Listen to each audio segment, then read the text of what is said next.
Greetings, blessings, salutations once again. Welcome back to Chats with Jack. I am Jack Talcott. It is Saturday afternoon, a day of freedom in my life, and I know in the routines of many others. So the link has, I got an error there.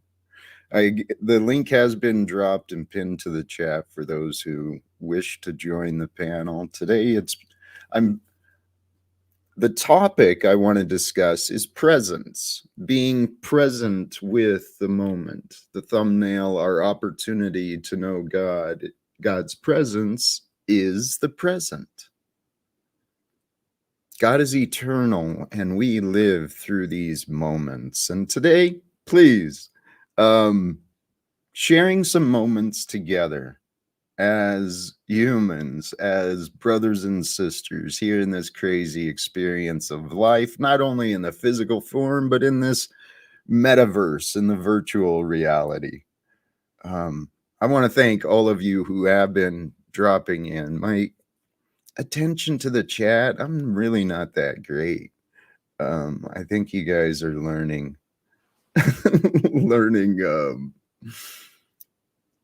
well, some of my patterns. Life, I was thinking this earlier today, life is all about these patterns. And then I was wondering, why do humans follow so many traditions? Why are we so susceptible to routine and just repeating things?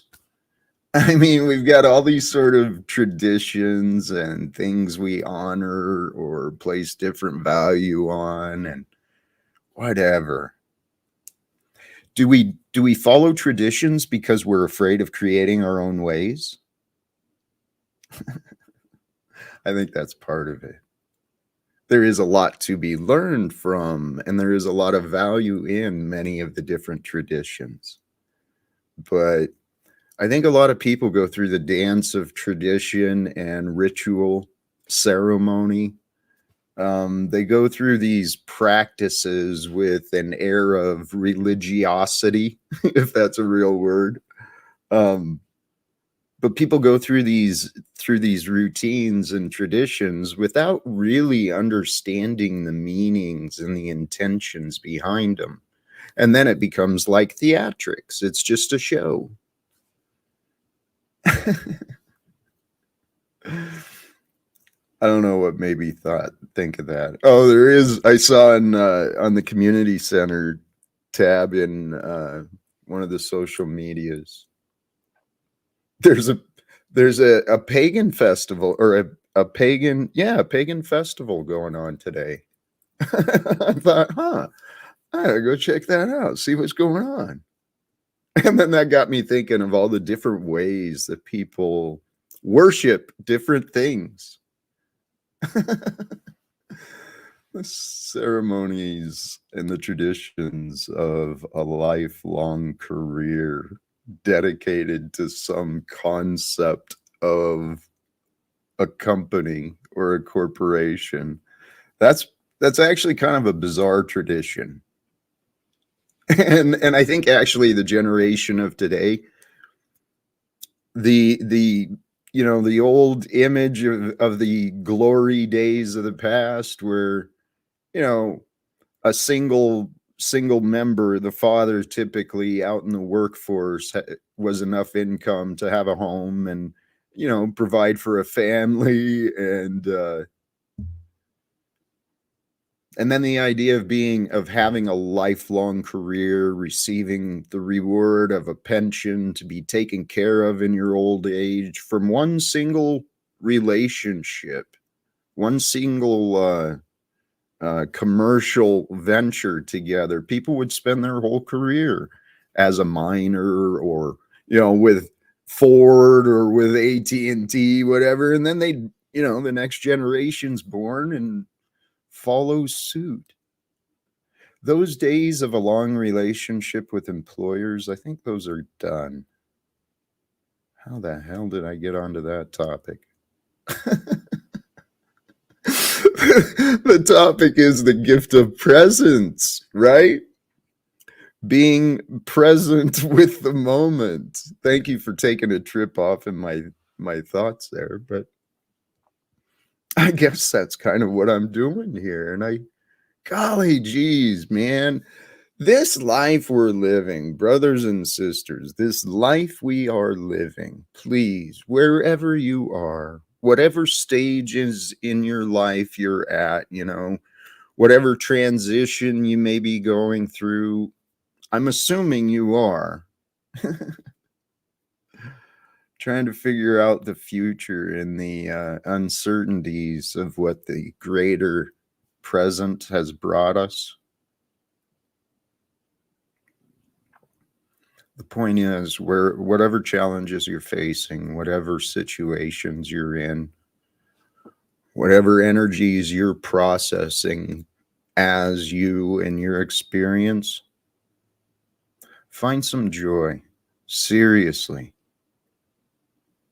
Find some peace in the idea that, whether or not you've got a deep understanding and a faith in God, after the things I've experienced, God must have some sort of faith in me.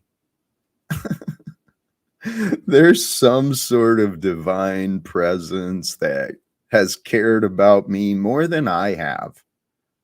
And it's carried me through some times, man, which still don't make a lot of sense, but those spirits and those energies of love, they are with you as well. This universe, man, this society we were born into, it's toxic on so many different levels. But that is what the scripture warns about, right? Jesus spoke of it at his time. Apparently, the darkness of corruption and selfishness had already been ruling the world as he was walking. And this life that our Father, the divine force of creation, right?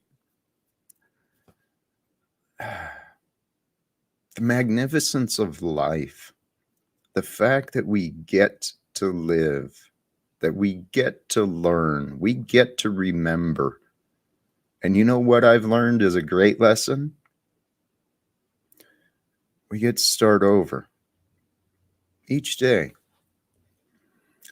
Each day within yourself, you can start your entire life over. You can pick any direction you want to go. You can grow in any ways that you want.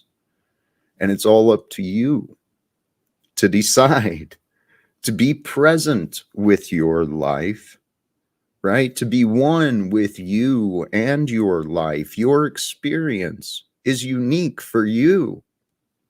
So if you can become one with you and the moments of your life, that's the gift of God. That's the grace of God. And I was inspired earlier. I encourage each of you, find some method, and maybe this is, hopefully, hopefully I'm offering some of that to you. I was going to encourage you, make sure to find some inspirations for yourself in your day. Hey, we got our guest, and you were pretty busy in the chat, so I showed up and I kind of got started. Welcome, Smith. How you doing, brother? Good. How are you? I am feeling present, and I'm feeling at peace with the present. So I feel blessed, brother, and thank you for joining me. Well, thank you for having me.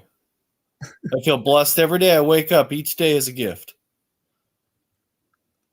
That's the key to really realize is when it took me some work, and I don't know about any others. I don't know where anyone's at in their journey, but it took me some conscious efforts and intentions to change my perspective on the life I've been given. I had to work. In other words, I had to consciously practice and make efforts to find things to be grateful for. But as I said, you know, and as you said, becoming grateful for life in and of itself, the mere fact that I was awoken today, another day, gives me the opportunity again to start over wherever I'm at with whatever I want to do. And life can bring us a lot of fear, a lot of confusion, and a lot of hate. But here, this is where I was going with the inspiration from earlier. This guy, Shunyamurti, and maybe he got this quote from someone else, but I heard this earlier. He pointed out that really, if you look at each of the religions, the end goal that these religions are teaching is stillness. Stillness with all that is. And as he said, stillness is the immediate path that requires no time. Stillness is found in the gift of presence, our awareness. If we want our mind to be still, we can will it. Well, let me back off there. We can allow it.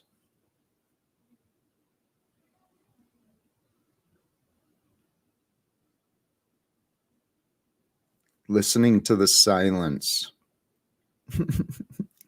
Listening to the silence that's available in the moment. That's where God's presence really starts to, it can really start to sink in. That, holy shit, this gift of life, this moment of life, it's one of many that I've received. But in the stillness, the unknown becomes revealed. And by that, another example of this is when we're real stressed about a problem, blah, blah, I can't get it, blah, trying to fit the pieces together conceptually in our heads.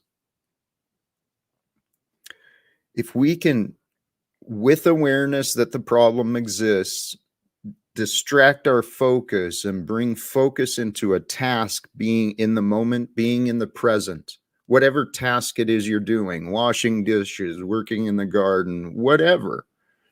If you can bring your mind into the task of the moment,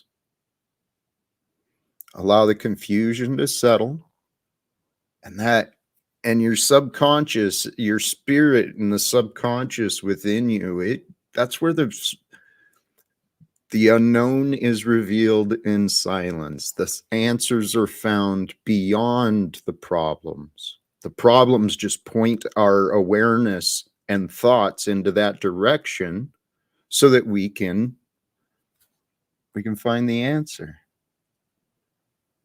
And brothers and sisters, the answer truly is love.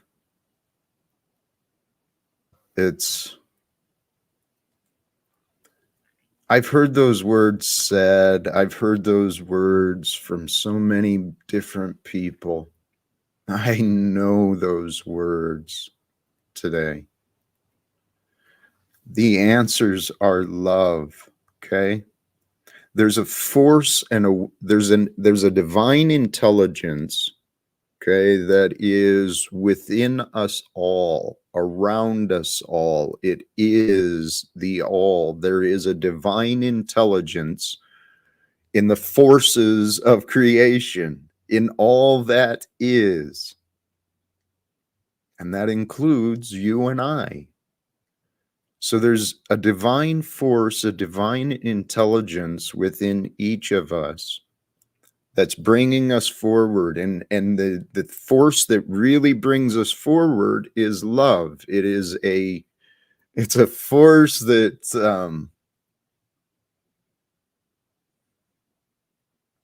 it's the unifying force which brings forth completion. Completion is what the goal is for life, to become perfected, to become whole, to become unified with the forces of all that is.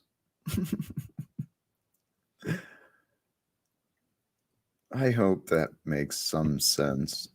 I think it makes sense. And I think even if it's not, which I agree with what you're saying, but if it's not necessarily, even if people aren't out here giving love to people, they're looking for love. Like I brought up on your panel a couple weeks ago, why do people go on these panels? It's not, I mean, to be honest, if you look inside your soul, inside yourself, people don't go on these panels to argue with people.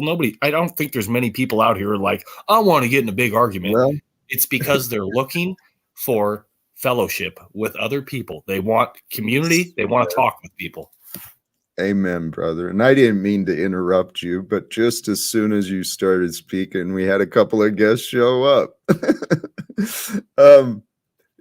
And there is love to be shared. Welcome, brother Illumitami. Welcome. What up, Illumitami, my dog? Can I read you a quick thing, Jack? It's nothing to do with my shit.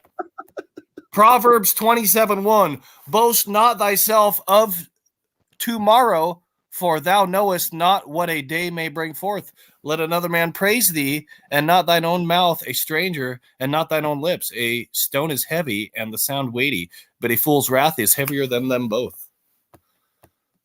Just thought that was a good one to share. Sure. And I was going to tell Jack for future live production, I came in right at the right time. He should have just dropped me in without saying a word when he was talking about people don't get up here to argue. And I was like, oh, just drop me right in. I'll sign Tommy, be real with yourself. Why are you up here? You're not up here to argue with people. Okay? Because yesterday I said I'd do a thing, and I didn't know I was going to run into my biggest YouTube hurdle yet. I'm here to correct the record that it's on the way. I've cut the song out.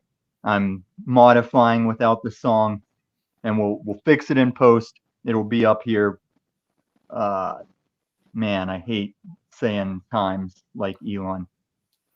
You know, Jack, don't let this happen to you. What happened to Elon back when I was an early investor? People would ask him, like, when is this groundbreaking technology that you say you're developing, when is that going to hit the market? And they're asking him to predict the future. So he just, I can't really say, and he'll give them a date. And when he doesn't hit it, now he's a liar. Now he's a fucking liar because he couldn't predict the future. Jack, one more thing, and I'm going to be quiet for a second. Tommy, I just want you to look in. I love you, brother. But if you look in, Werner von Braun, the grandfather of NASA, who was an ex-Nazi rocket scientist, he wrote a book. I know all about it. He used to hang the 5 slowest small hats out in front of the factory every morning for morale. He wrote a book in the 70s where a man named Elon colonizes Mars. And yes. And if you look at Werner von Braun's tombstone, it has Psalm 19:1. The heavens declare God's glory, and the firmament declareth his handiwork. I just want to throw that out there. Why don't you interpret that as the Nazis don't want you to the Nazis want you to think that the Bible falsifies your fellow man and your belief? I'm not here to argue with you. I'm just saying the Nazis went to Antarctica, bro, and I got nothing against you. I want to work with you, and I love your editing skills. You're a genius. Why would you throw that stuff in my face just now? Hey. Like Tommy, I just said, I'm not here for nothing, bro. Jack. There's no tension here. Hey, Tom, there's a question which I probably know the answer to, but I can't remember. Were you the youngest child? I was the youngest of 2 sets of children with different mothers and fathers. Wait, what? Hold on. I was another layer to Brady Bunch. Like, there was the Brady Bunch effect, and then did the Brady Bunch couple have a kid between them? Was that like a further season? I can't remember. Did they adopt Oliver or something? So that's what it was. They adopted a kid. No, I was the produce of 2 divorcees with kids. Gotcha. So you've got siblings, but you're the only one of I got to experience both. I got to experience youngest child for some years, and then I got to experience only child. Because they were all old enough that by the time I was in like 2nd or 3rd grade, they were mostly off to college and moving out. Thank you. Why you running a file on me? No. Dossier. It's well, it was asked, and it shows the differences between your experience and mine. Mine was similar but different. I I got a bunch of brothers and sisters, but I'm the only one with the same mom and dad. And then the reason I looked into it is because there is a way we develop, like Martin Luther King, the peacemaker. He was a middle child. A lot of leaders are usually firstborn or only child. And I have the traits of lastborn and only child at the same time. Interesting. That may Hey, answer Tommy, I think even he more. was just trying Hey. to work up a depreciated value on you based on your rental history. What the fuck are you talking about, Scott? As a rent-a-kid, Yeah, Scott, how you doing? Are those blue blockers you're What the fuck is sporting? he talking about? well, you said you were in and out of the family, so I'm just kind of equating you to That's sort not of what I like a said at all, but rent-a-kid. I see how your boomer ears would like interpret it that way. Do I look like a boomer there, Jerky? No, The you act glasses, and that's talk what like does one. it. We've been over this, Scott. You're I You're just older. older had than you, I me. thought you had the 12:30 a.m. blue blockers on. You're older than me. Oh, I'm not my older God. than you. Oh, yeah, yeah. I got some bad news for you, dude. I'm 42. What about you? Jesus Christ, you look like shit. Thank you. Yes, I'm 43, Scott. What the fuck happened to you? A lot of crank. Okay, and then why? Okay, if you're 42, how are you telling these fucking, what is it, Club 51 or Club 84 fucking stories about helping the Rat Packs keister Club heroin Med. into Club 54? What the fuck is wrong with you? It was Fire Island. I was there with you. Wasn't it Fire Island? You were nowhere with me in person, sir. I would not be seen with a younger person that looks like you. I thought I went to the Floyd concert with you. Aren't you the guy that I I took hate down the Floyd, stairs? man. When I see somebody with a shirt of the rainbow coming out the prism, I say, I like your pride shirt. Weren't you the guy that only had hair on your head on your chin and I grabbed a hold of it and led you down the stairs with it? I have no idea what you're talking about or who you are, sir. Scott, was you, I crack know it was me up, man. You're a funny dude. I'm gonna drop out of here and let these two go at it or whatever. No, I like I'd the way- rather cook with you, Smith. And Well, you're I not want to gonna cook say something that here for real very quick many because you made me combinations. think of it. So you got Studio 54, you got May 4th, use the Force Day Uh-oh. because it's the Force vaccination, and Kobe Get died right 'em. before the 54th Super Bowl. So I just Get want to say that. him. I love you all. God Who bless. pulled Get the trigger? him. Thank you, Smith. Hey, I love Smith, but boy, you crank him up like a fucking edge or chainsaw and he starts going. yeah, there's many people like that, isn't there? That's his style. You know how Sun Pissed? It's like, no, you got to contain that. You got to point that in the right direction. That's Smith's that. Like, that's how he's that. Well, we've all got these different traits about ourselves that if we can temper Yeah, I them, capitalize on them. they can become gifts. Yeah. We're all Um, intelligent, then there's the accoutrement. It's like we yeah. bring a lot of craziness with us.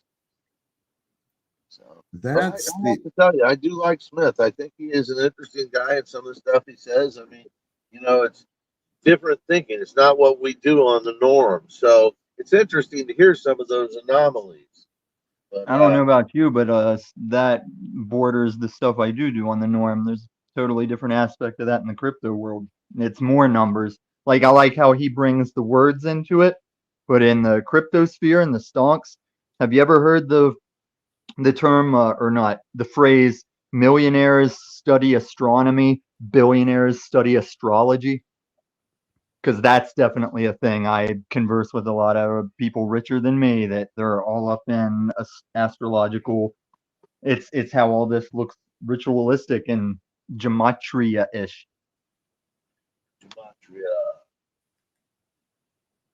There's a lot to be said for the patterns and the numbers and what it And there's means. nothing to be said. They just match up if you watch somebody explain it and show the system. It's like, yeah, that is what it is. Even down to the dates. There's riddlers that post tweets for the specific times and dates that they equal out to, and then 2+ years later it'll correspond, man. It's crazy. Well, isn't it like September 26th coming up in a couple days here? Isn't that fall on the solstice or something? I think Shut the up, Boomer. solstice is now? Yesterday or today? The 23rd, maybe. It's today. So yeah, The 0 point, where the time is balanced, so to say. Well, this is also the day that didn't they have us manifesting doom? Like there's a whole string of movie releases that are always September 23rd, and it's got like a doom type. Like even Well, that's Ghostbusters eight. 1, I think it dropped on September 23rd back in the 80s, and it was Guys, like there is something to the progression of the planets, the way the energies affect our minds and That's spirits.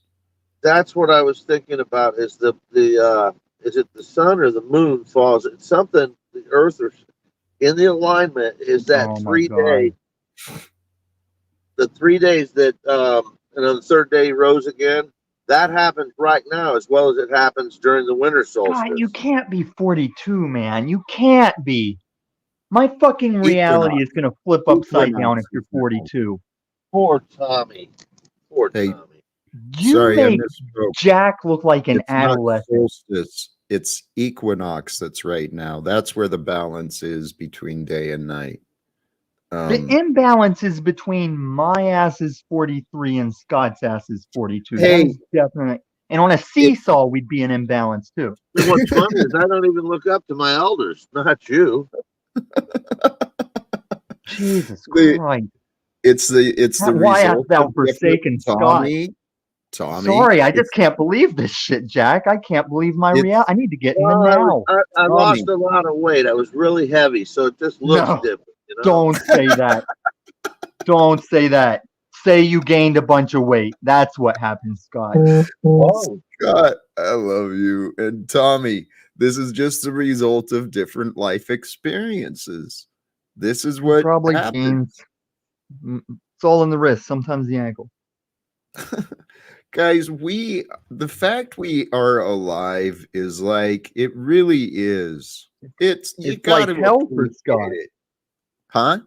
It's like hell for Scott. He's still alive.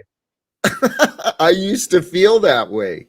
Hey, Scott, it sounds like you are dealing with a lot of the things I've dealt with in the past. Maybe mine wasn't as extreme as yours by the sounds of it, not in the slightest, but having a lot of discomfort in the body, man, that I remember waking up and it's like, holy shit, I got to go through another day of this? When And is Scott this life obviously gonna stop? threw comfort food on the discomfort. That's what I was doing. And a lot No, of you were booze. throwing alcohol on it. Were you Yep. were you fat, Jack? Do you have like Yeah. big weight loss pictures you could have showed us all this time? I prefer Oh, to think of myself dude. as chubby.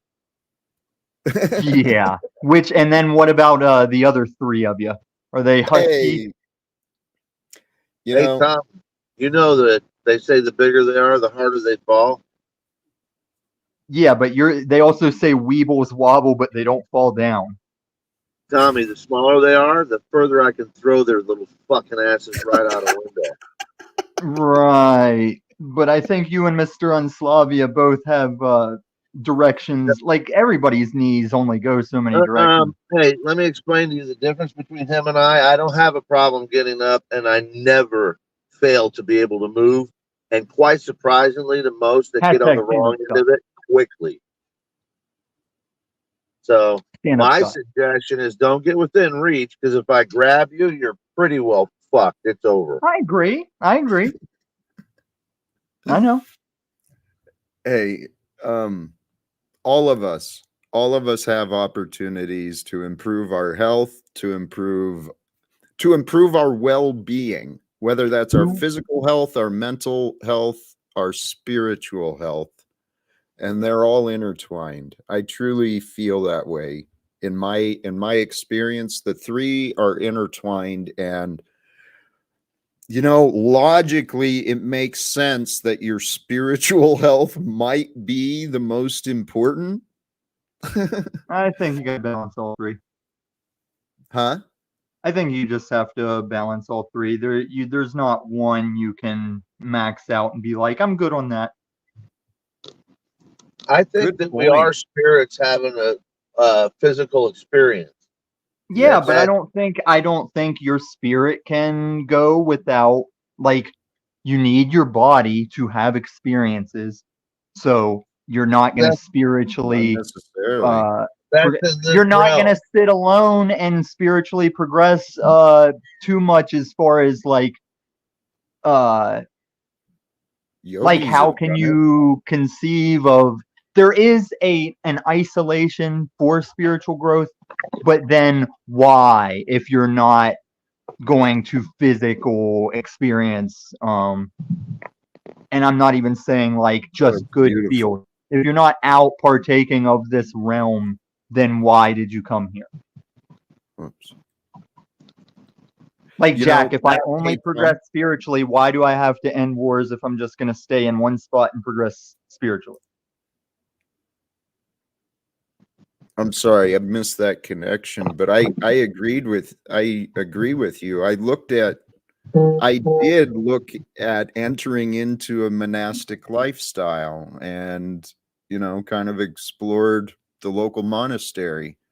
Um, but then I realized in my life, I've actually grown pretty accustomed to society. I love the comforts of today. I'm delighted by all the luxuries and joys that are afforded me. So And that's why we have to acknowledge the I agrees that we silently click over those things before we suggest we should travel with heavy metal things without insuring ourselves, because we aren't in control. Nobody goes out with like, I'm gonna get in a wreck today. I'm gonna make that happen. That's why insurance is insurance, because you never know you're gonna get in a wreck. hey, something happened to your volume, Tom. You dropped off pretty soft. Did you do No, something? And no, you Scott, probably that gave the looks keys to beautiful, some brother. asshole. Thanks for Yeah, you sharing like the that? view. That's gorgeous. Pretty late there. Now, What happened? can you hear me? Yeah, well, now I got you all the way up. I broke my phone screen. It might be something like that. Wait a um.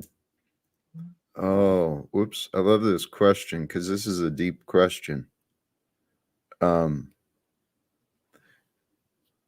Definition of freedom. The freedom is In other words, nothing left to lose. without limits, without resistance, without opposition. But those things really don't exist. The freedom comes truly within our minds, the freedom to choose beyond just the limited choices that the see. Just froze there. We can, I think we've got everything in place. Well, let me, I'm All future right, tripping let's again. revisit my old question, Jack. Let's say on my acreage, let's say that acreage is fine. I'm self-sufficient. Let's say everything's provided there, and I'm happy on it just fine. I never have to leave. If someone puts chain link razor wire around that acreage, am I a prisoner? Am I not free having a fence around where I was originally just good to stay anyway? I'd say you're no longer free. Well, What if I didn't even that's have any interesting. intention of ever leaving? You're still kept. Yeah. I mean, that's kind of what we've got today. We've got these imaginary lines in the sand called borders, and people go through their whole lives without the urge to travel around the world. Some people are content to stay in the same town they were born and raised in. But this is not freedom in America. This is free range. And the corruption is so visible. It is so undeniable that Ubiquitous. that the fact the masses allow this corruption of But let's government and not take corporations it this to way continue? today, because you always do, and you're gonna walk right into something you get wrong, and I have to correct you. You're gonna get mad about it. You're gonna kick me out, and I'll have to make more like hate footage of you. What do So you just think you're? What do let's you get think off you're? this bullshit for a day.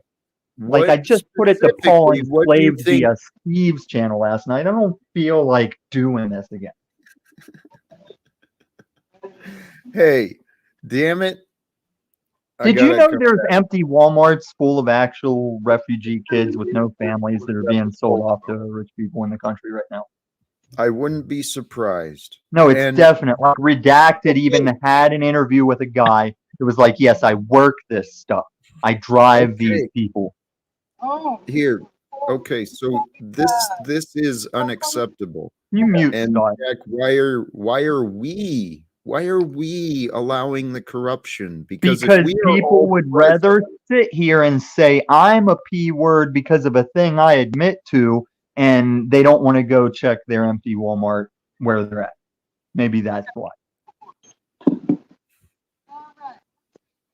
Scott, mute up, you fucking 42-year-old boomer. Are you at the livestock exchange? Are you being returned to the livestock? Tom, you're so. Oh No, my we've got. I fucking hate Scott. He's always a bastard. please. Tom, you'll feel better if you don't have so much hate. I feel fine. I hate for justified reasons. No, I'm right about what I say about you no, and Paul. It's why people love but me, dude. but I They know love you're. the truth. They're lovers They, of the truth, and the truth fucking hurts, baby. Tom. Why do you think I'm walking around here going, "Yeah, I smoked meth. Yeah, I dated a 17-year-old girl"? No, they weren't at the same time. They're actually very separated by years. Tom, can we Keep it recognize on the truth. we're here? We're in the present, right? We don't have to carry the past around. And this is what I'm Yes, offering you you do. as a friend, Tom. You're not As a my friend, friend. I am your friend. No, you're not. Just Just like right Flo now, said, while is it your sounds your friend. friend today. What's that, Scott? You Told are you to his mute that friend, boomer. Jack. I know. See, everyone wants to play this game. You guys just play this game. It's like we're all girls on a fucking the recess field. Like, No, just say this dumb shit. It's the same with Flow State. Just no. anytime someone points toward me not having friends, Flow State has to make his appearance. Say, "Oh, I'm Tommy's friend." Flow Well, State's a bastard. Tommy, Flo's actually probably a pretty He's a good friend piece of to have. shit. Do you not watch Steve? Did you just stop in and say blessings to chat and panel and move on like you do? You need to go back and watch Steve. Watch Flow State get wrecked in his inhonorable butthole. I watched your nonsense last night. It was unnecessary hate. Oh, you're a toward fool, Flo's Dag. sake. Even Paul and Slave sent me a whole $2 fiat for that little display. I'm gonna give it to Chalk Body did. Outline. I'm gonna send it right. I'm gonna forward it to Chalk Body Outline. I hate him too. Like, take this dirty unslavia fiat. Oh wow. Holy cows, man. I love you guys. You I don't make like this any of life you. Keep so it interesting. You interesting. fucking, I'm still waiting for your next SWAT exercise. Yeah, I'm finishing that video that didn't get put out yesterday because 60% of the fucking viewers wouldn't have been able to see it because of a fucking Japanese dude that can't get over his fucking badass music he made that, like, oh, God forbid I homage it with my non-monetary channel. Gotta change up my art. My optics gotta change up. My optics. Actually, it was my audios. You guys want to see what's going on in the square here? No. Kick him. Okay. Yeah. Boomer. Tommy. There's a million Guys, golf in carts. person, look, if you worked at a job, if you had a job and you went in the green room, the break room, for white people that understand it, you wouldn't just walk up to a guy that doesn't like you and just every day pull up a chair beside him. But because we're looking through these portals, I gotta be like, "I fucking hate y'all," and you're like, "Oh, Tom, come here, Tom." Like, fuck off, God. Tommy, You know what's wrong with you? You? It'd be easier to figure out what's right with you. Not much. Like, that's boomer as fuck, Scott. That's boomer. Yes, and I know boomer is a generation, but it's that mentality. It's that dad joke bullshit that I No, even call RT boomer, but at least he's being cool. Okay, so you want me to talk like you're cucking? You're a fucking. No, I want to Jack to either do a conversation that you can't keep up with so that we can just rule you out, or I want you to just quietly back out on your own. What do we Tommy. do? What do we There's got to do to be a get along? balance to the days I sit in your backstage for no reason. I don't want What do this we boomer here. do? What do we do to get along? Well, Not Tommy, be you, not be and whoever's Can we hearing start this, over? not be you as it applies. Can we start over? At what save point? Like, which save point do you want to back up to? Like before Just we did the today. castle? Today. The past is done. Fuck. It hurt. It sucked. It's No, done. no. And entertaining. I learned from it. I'm grateful Did for it. you? Now what? Oh God, Jack. I'd rather just spin the wheel for a rando topic. Just spin the topic wheel.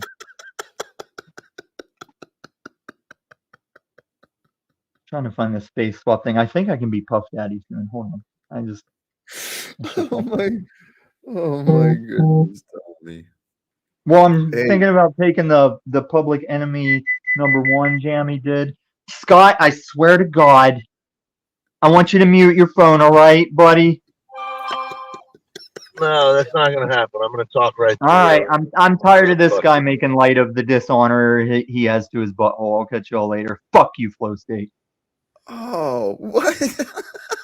Welcome, Flow State. Good to see you, brother. You're dishonoring your butthole, Flo? What the hell? Or you My dishonoring Tommy's my butthole? butthole has never had honor. There you go. I can understand that. Goodness, dude. Wow. Holy cows. That is, That was gross. Yes, that was. this is the longest he's ever maintained a grudge against me. He's gonna have to get over himself sometimes, or else we're gonna keep doing this. I guess I don't know. There, Jack. Love you, Tommy. We're still homies. Whenever you're done being mad at me, don't remember your best friends over here. There's something there. I don't know why.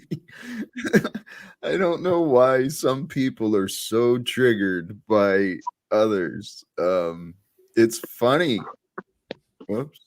What did Einstein say about that? Great spirits have always encountered violent opposition from mediocre minds. What? Yep. That has been true throughout time. I have faith that it's changing, though. I have. I've been gambling. I'm serious. I've been gambling on that. Good luck. Well, there he goes. Now you're throwing money on the floor. Let's gamble on that. No, with my life, my choices. That I think we're all doing somewhat here, talking on these streams with the likes of, well, many of the people we're actually communicating with, because you never know what the powers that be. Where are you, Scott? What? Where are you? I'm just walking in the house. Oh. Just walking in the house. The dogs are a little bit crazy. I've been gone all day, driving around. My hands wet on the wheel. Sophia, what I think that Tommy doesn't like is that the other night when I put him backstage, I told him for the final time, I said, Tommy, you're not coming up for the rest of the stream. And I meant it, and I didn't change it. He did not get back up that stream. He did rage down there for a long ass time. A long time. He was just furious. And when you learn that he's the only child and the youngest child, like, it all makes sense. That's what I was. He was babies. He's still carrying confusion about where he fits in. And it's not confusion, it's outrage. Like, how fucking dare I? How fucking dare I? that's the interesting thing that I see about Tommy is he does tend to feel like he's the only one in conversation or in the room, no matter what. He just comes in hot. I mean, but there's a couple other people that do that too. But he definitely has that propensity. Him, Snafu, Paul. Actually, Paul's the best out of There all you go. three of them about that shit. Like, you can get Paul to stop spurging. You can't get Snafu or Tommy to quit spurging. I just Shut want the to throw this fuck out there. No up. hate to anybody. Now we have a Tommy's fucking awesome. thing to talk about. Now, Smith, I guess you had broke out just because I was up here, didn't you, pussy fucking alcoholic? What did you say? Tommy, Now, Tommy, flow did you just state. hear what I said as you were talking over me? I said I I want to don't throw give no a fuck. shade at All I anybody. heard was a bunch Tommy of is good chickens. entertainment. Come on, bro. All I heard was a bunch of not know chickens me? up here clucking my name, and Jack's already starting his mod god bullshit. Now you guys got a fucking fight on your hands. We were actually Tom. masturbating to it. Tommy, Tommy, if you can't Tommy, tell, bro, I'm in Tommy, your corner. Tommy, I'm in Jack's Tommy. corner. Yeah. I'm in Tommy, Flow Tommy. State's You corner. ain't my corner. I'm not. Tom. No, Yeah. I Never decide. wanted you, Yep. bro. I'm the decider. Tom. Shame You on backing shame Tom. on you. me. Shame on me. Do you want me to tell like an Shame. embarrassing story about myself? Like I'm not here for my own ego. I went to Flow State's No, channel. I'm not here. Flow Like State you had guys a channel about a week proved- ago.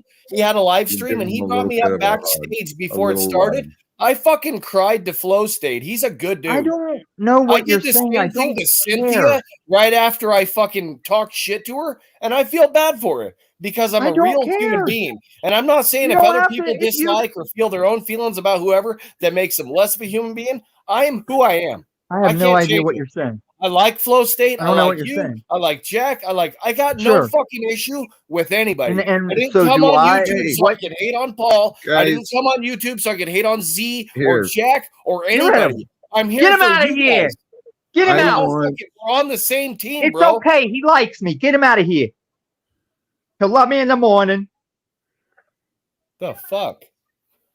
Okay. You Guys, like me, bro.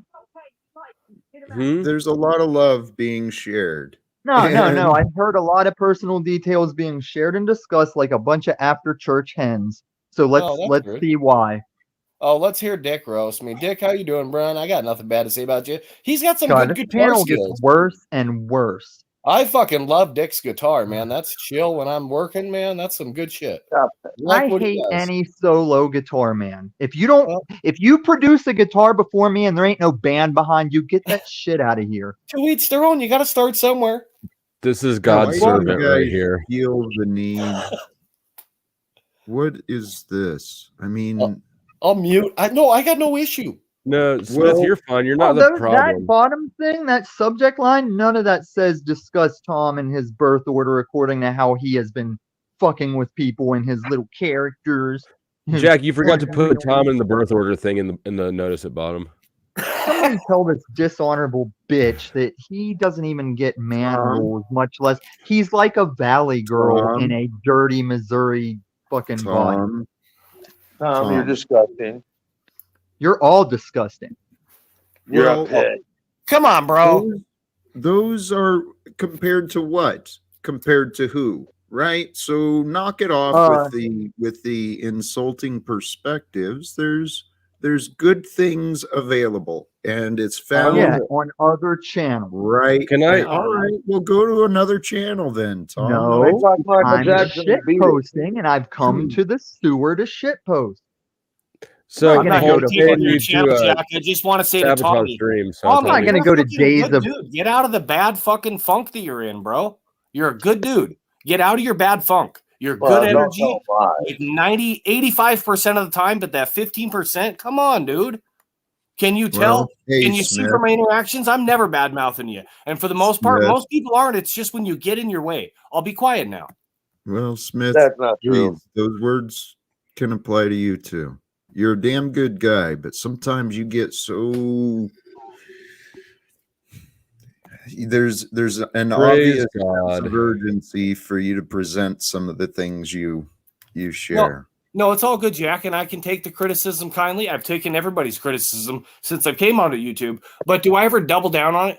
Do I say, hey, Dick, I meant what I said the other day? No, I go back and I say, hey, Dick, you're a man like me. I respect you. Mhm. Why is You're not everybody mad at me? beating on Dick today? It sounds like No, he's I'm a just pussy. throwing it out there because Yeah, he's by out the there way, because Freedom I've had Grower. words with Dick in the last week, and I'm not trying to fucking All whatever. right. I'm not trying to Okay. bring that up. I like Dick. He's a good Okay. dude. So let it. Silence is sometimes the best way to deal with things. Silent lucidity. Not I always. agree. Welcome, Freedom Grower. Dick. Yeah, yeah, exactly. So everybody wants to beat on Dick, then they want to be nice and love up on Dick, then they want to hate on Dick, I then don't they want want I to just wish befriend Dick Dick. would wash himself sometimes.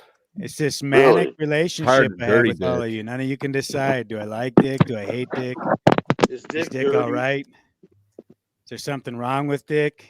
Is he strange? Is he weird? Is he I slightly? like you, bro. I think Jack muted me. I was just trying to say I've been drinking again today. I probably shouldn't have been. I wanted to actually come up on panel before Jack started his show, but he was kind of ignoring me.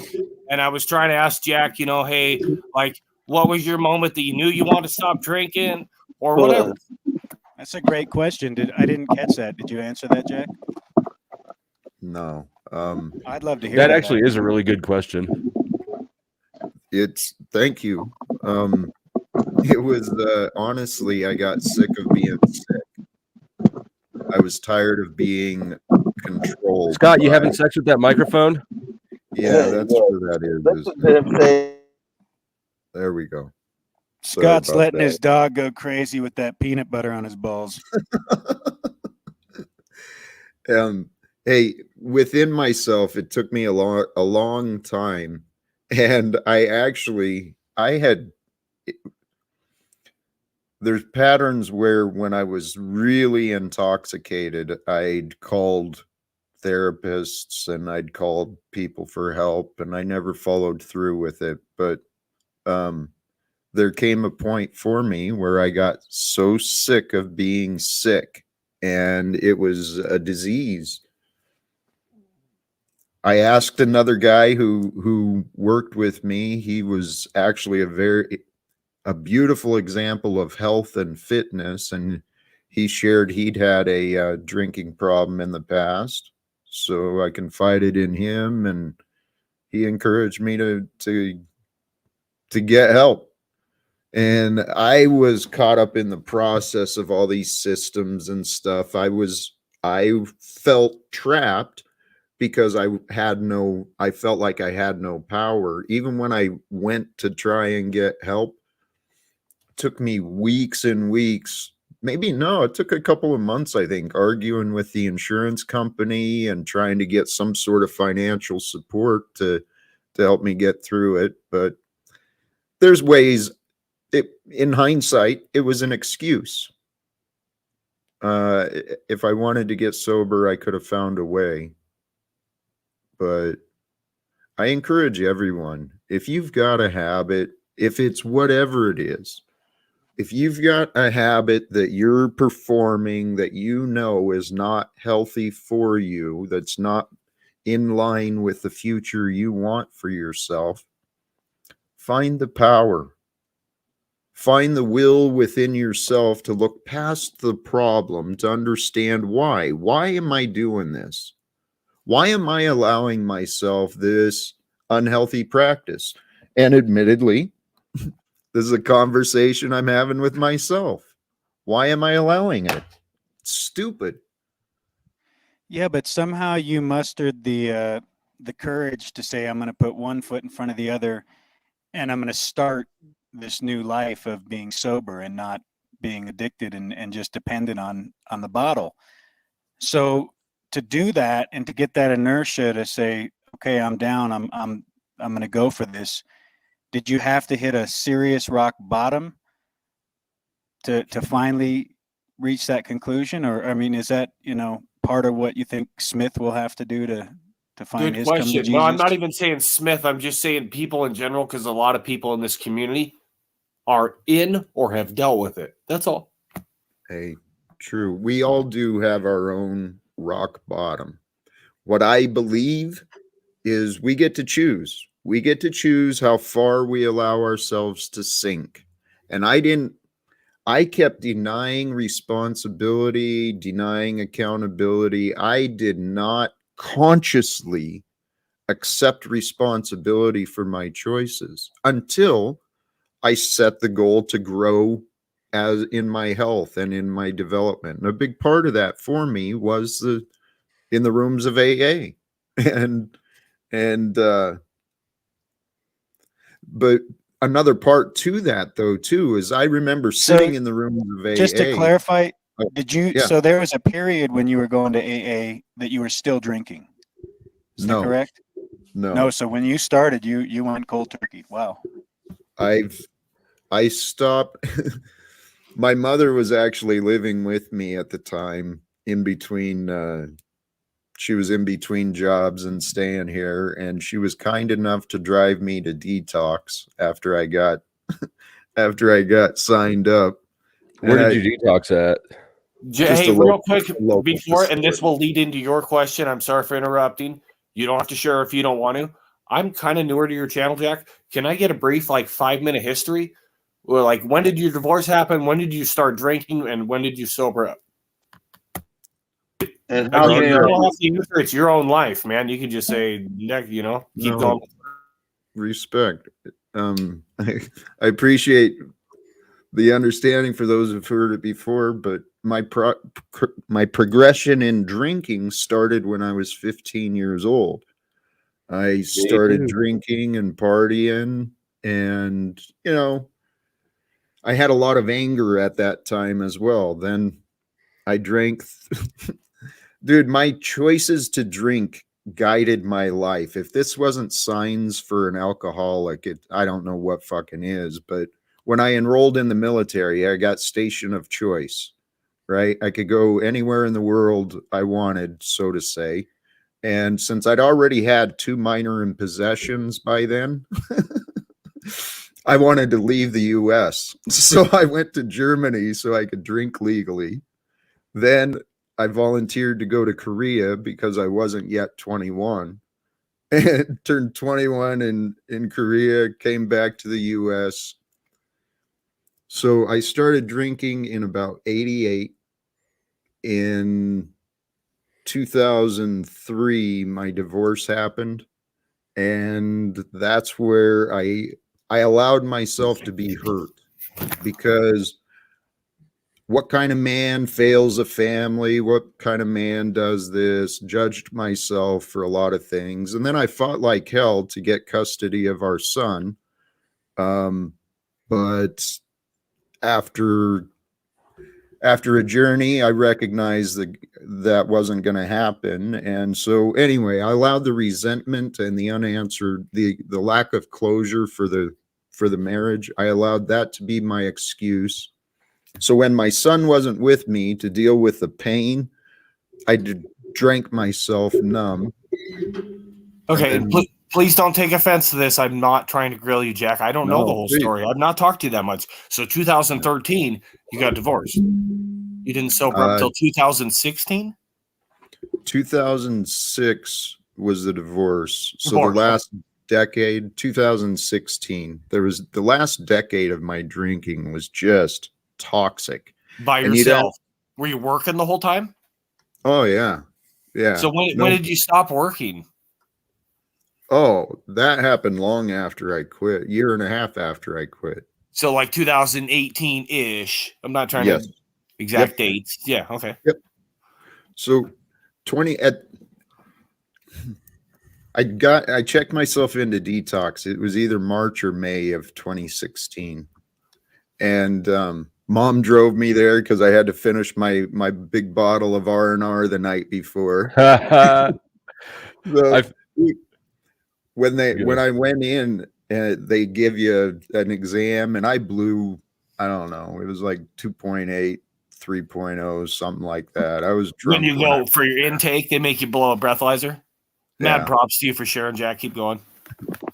Well, from there, I went through detox rather than I kind of fell through the cracks, so to say. I didn't go into outpatient or inpatient immediately, which I thought was the normal progression, I thought. But I clung to meetings. I was going to, the bosses at work allowed me some time off for recovery. It was an FMLA protected absence during that period, and it was supported by everyone around me pretty much. But I was going to 5 meetings a day trying to figure out how to live without drinking as an adult. Wow. How long were you in detox for? It's like a week or two. I can't remember. And then they just said, okay, you're done now. They didn't put you in. See, that's fucking weird. So with that much drinking, though, weren't you physically dependent on it? Did you go into like withdrawals or whatever? Because I'm not at that point. I'm not saying I'm an alcoholic. I do drink a lot these last about 6 months. My mom was paralyzed by a drunk driver, no insurance, shitty dad. She sat in the bed like the movie The Dragon for like 9 months. And so she can walk, and I shouldn't drink. Smith, okay. So, brother, I have concerns because you have been open, and I honor that. I respect that. You've been open about what you've been doing, and you're showing symptoms that concern me. My rock bottom, I was blessed. Thankfully, I never got in accidents. That many times I drove when I was drunk, and but where I was at, I would get up in the morning, and by the end of the day, about 2:30 in the afternoon, I had the shakes so bad from withdrawal, I couldn't sign my name, and my job required a lot of paperwork. So to deal with the shakes, I started having drinks before I went into work. And I mean, I was a diseased drunk. I pulled my car into the garage, and in my garage, I had a beer fridge, kept a glass full of whiskey in the freezer, so it was always ready when I got home. And I'd have the shake so bad, I'd bring the whiskey glass out of the freezer and put it on the back of my trunk, and I'd just sip the whiskey down until the shakes calmed enough for me to hold the glass. It was fucking sick. I couldn't figure out how to stop. It was stupid. Smith, do you have physical symptoms when you quit?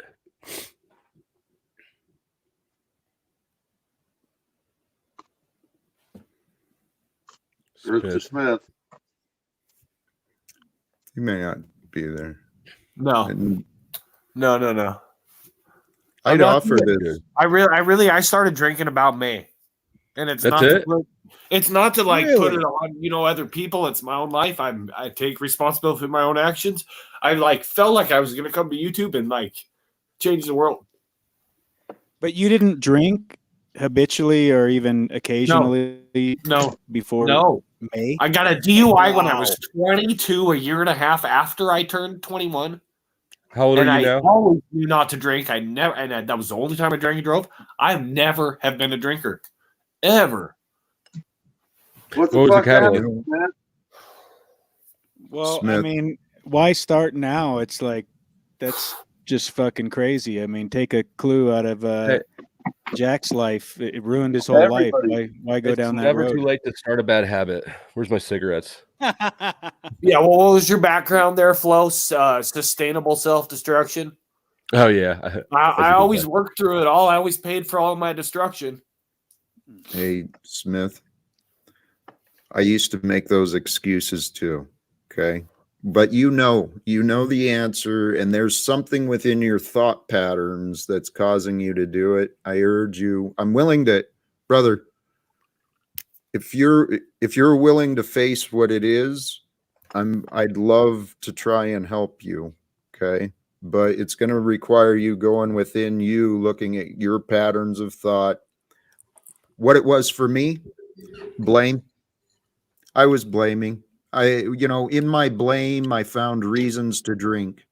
And it was like, well, fuck the world. The world doesn't care about me. Fuck them. I'll just fucking drink, And what I found better is that attitude of fuck it.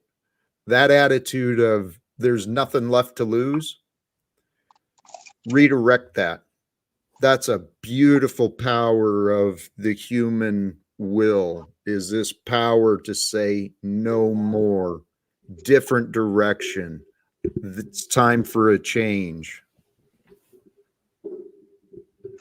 Well, didn't Jordan get passed over for playing ball and like high school cut him and whatnot? And then Yep.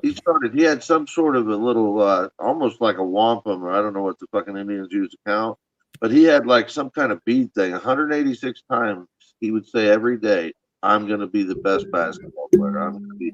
This guy trained his mind to believe that he could achieve the impossible. And here we all, the rest of us, sit around singing along with our favorite songs like mantras. She fucking hates me. Right? It's crazy. And I'll never change this pattern of thought. Jordan was put there as Golden Bull worship. Oh, fuck. The all mocking tongue. Sorry. I could go to rehab. I'm not changing that king I of thought. just don't know what to make of it. Smith. Jesus from Galilee, and Galilee means beyond Jordan. Jordan means who is like God. He's got the all mocking tongue. Come on. Smith, were you autistic before you drank? Fuck yeah. Good question. Who would ask that? I honestly think if you can quit drinking, I did you this can before. pretty much do anything. I probably could. And I think that the level Except of to discipline save the world. that it That's does the one take- thing I can't do. I can't wake people up. I Hold on, can't save the world. Smith. I'm Well, quiet. it illustrates to you, Smith, that you have the ability to co-create and to actually carve your future and define yourself, create your own identity. It shows you the free will. And so overcoming that, when you realize that you can make that definitive discipline and say, I'm going to be dedicated to this purpose and this vision that I have for myself, see that through, that can spiral a whole entire, events following that can change your life in a positive way. So it's just something to consider, I mean, that can be a real fork in the road for you, for where you could be a hyper productive, very inspiring person, or really squander your gift for what, a bottle. What is it worth? Hey, Oh, go ahead. What is it good for? Absolutely nothing. there is something here I've got to point out. I mean, to me, it seems pretty obvious, but what if, Smith, when I became honest with myself, I've said this before, in hindsight, at 15, I started drinking as an excuse for my anger. And my anger was because I'd convinced myself I couldn't change this world. Smith, you just here today said that you believe you can't change the world. I want to encourage you that if you face and overcome your drinking, you might just change your mind. Because I found when I stopped drinking, I found that I stopped finding more. Well, the drinking was the biggest one I had to overcome. Once I stopped drinking, I actually had more clear thoughts. And the more I started thinking and well, here I am. I believe we can change the world. I'm here in Spokane, the same town as you. I'd like to offer you my personal support privately. It's probably more comfortable that way. Do not get jacuzzi with him, Smith. Do not do it. Well, He and wants the to other massage your knees possibility, to get you warmed up, though, Smith. That's part of the whole ritual. So I'm just preparing. the you. other possibility is if I'm right. I'm Jack, you made the offer before. Pursuing goals to reunite with my son here in Spokane. I'm pursuing goals to have conversations with those regarding my career injustices and injuries, also here in Spokane. There's a lot of opportunities towards my goals of changing the world that start right here in Spokane, brother. There's something so powerful, though, right, Jack, of when you make that definitive moment, you say, I decide right here, I determine what I am, who I am moving forward, and I'll be the one to, put action behind my intentions. Oh, cool. What does that say? You can't really see that. Put it Okay, up this again? is, you can't really see it because it's got trees in the background, so it looks like camouflage. What But does it say? it's the Enchiridion Chiradion of Epictetus. I don't know. Anyways, it's a book. It just came in the mail yesterday, and it was a recommendation from Machine Lies. This dude is this Epictetus is like the OG of not Gnosticism, of Stoicism. And it's interesting because he talks. I just started reading it, but at the very beginning, he talks about things that are yours and things that are not yours. And the things that are yours, he defines as basically your behaviors, worldviews, mindsets. The things that are not yours is basically everything else, including your body, right? He even puts your body into the things that are not yours. And in the first few pages, he says, you know, if you focus on improving the things that are yours and not the things that are not yours, then you'll be satisfied. In a nutshell, he does a better job of explaining it than I do, but I just thought it was strangely relevant to this discussion. Live within your means, basically. No, because the behavior and the thought patterns. Right, yeah, your behavior. So if your decisions on what to buy, sure, that would be something that's yours, is how you decide to spend your money. But the money itself, the house you live in, your body and your health, even, these things are all not yours. So you don't need to worry about trying to impact those. Certainly not until you've impacted the things that are yours, like your attitude and stuff. So a lot of people, myself included, you know, I'm certainly had my own addiction issues. I think that a commonality is people get frustrated that the things that aren't ours are not subjecting to our will, which is ours.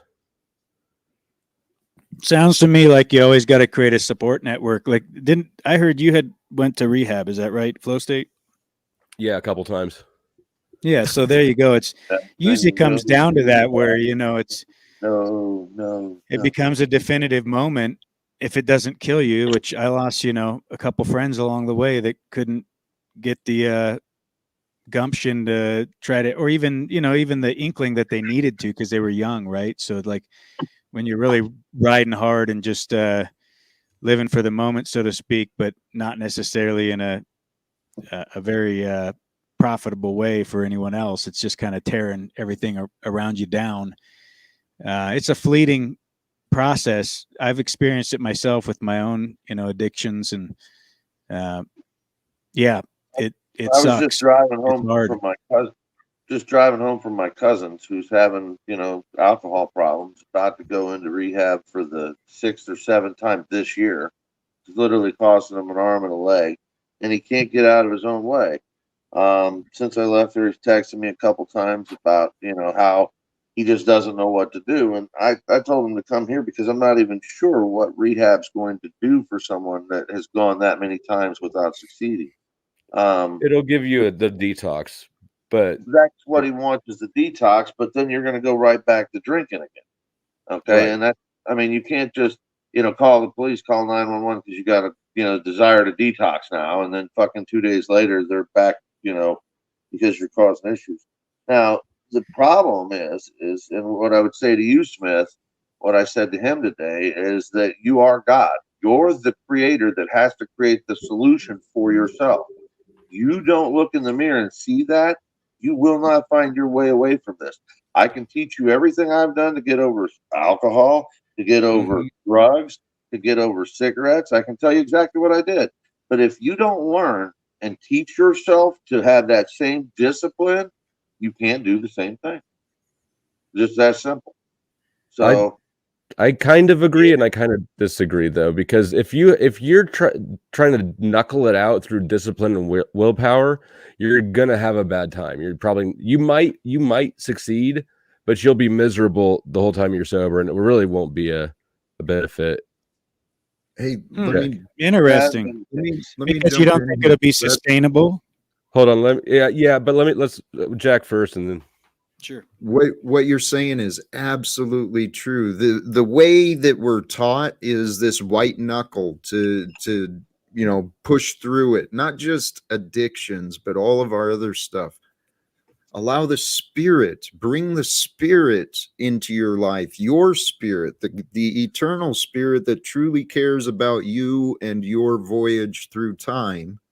Bring that spirit into your thoughts of, what am I going to change? I mean, what am I going to gain?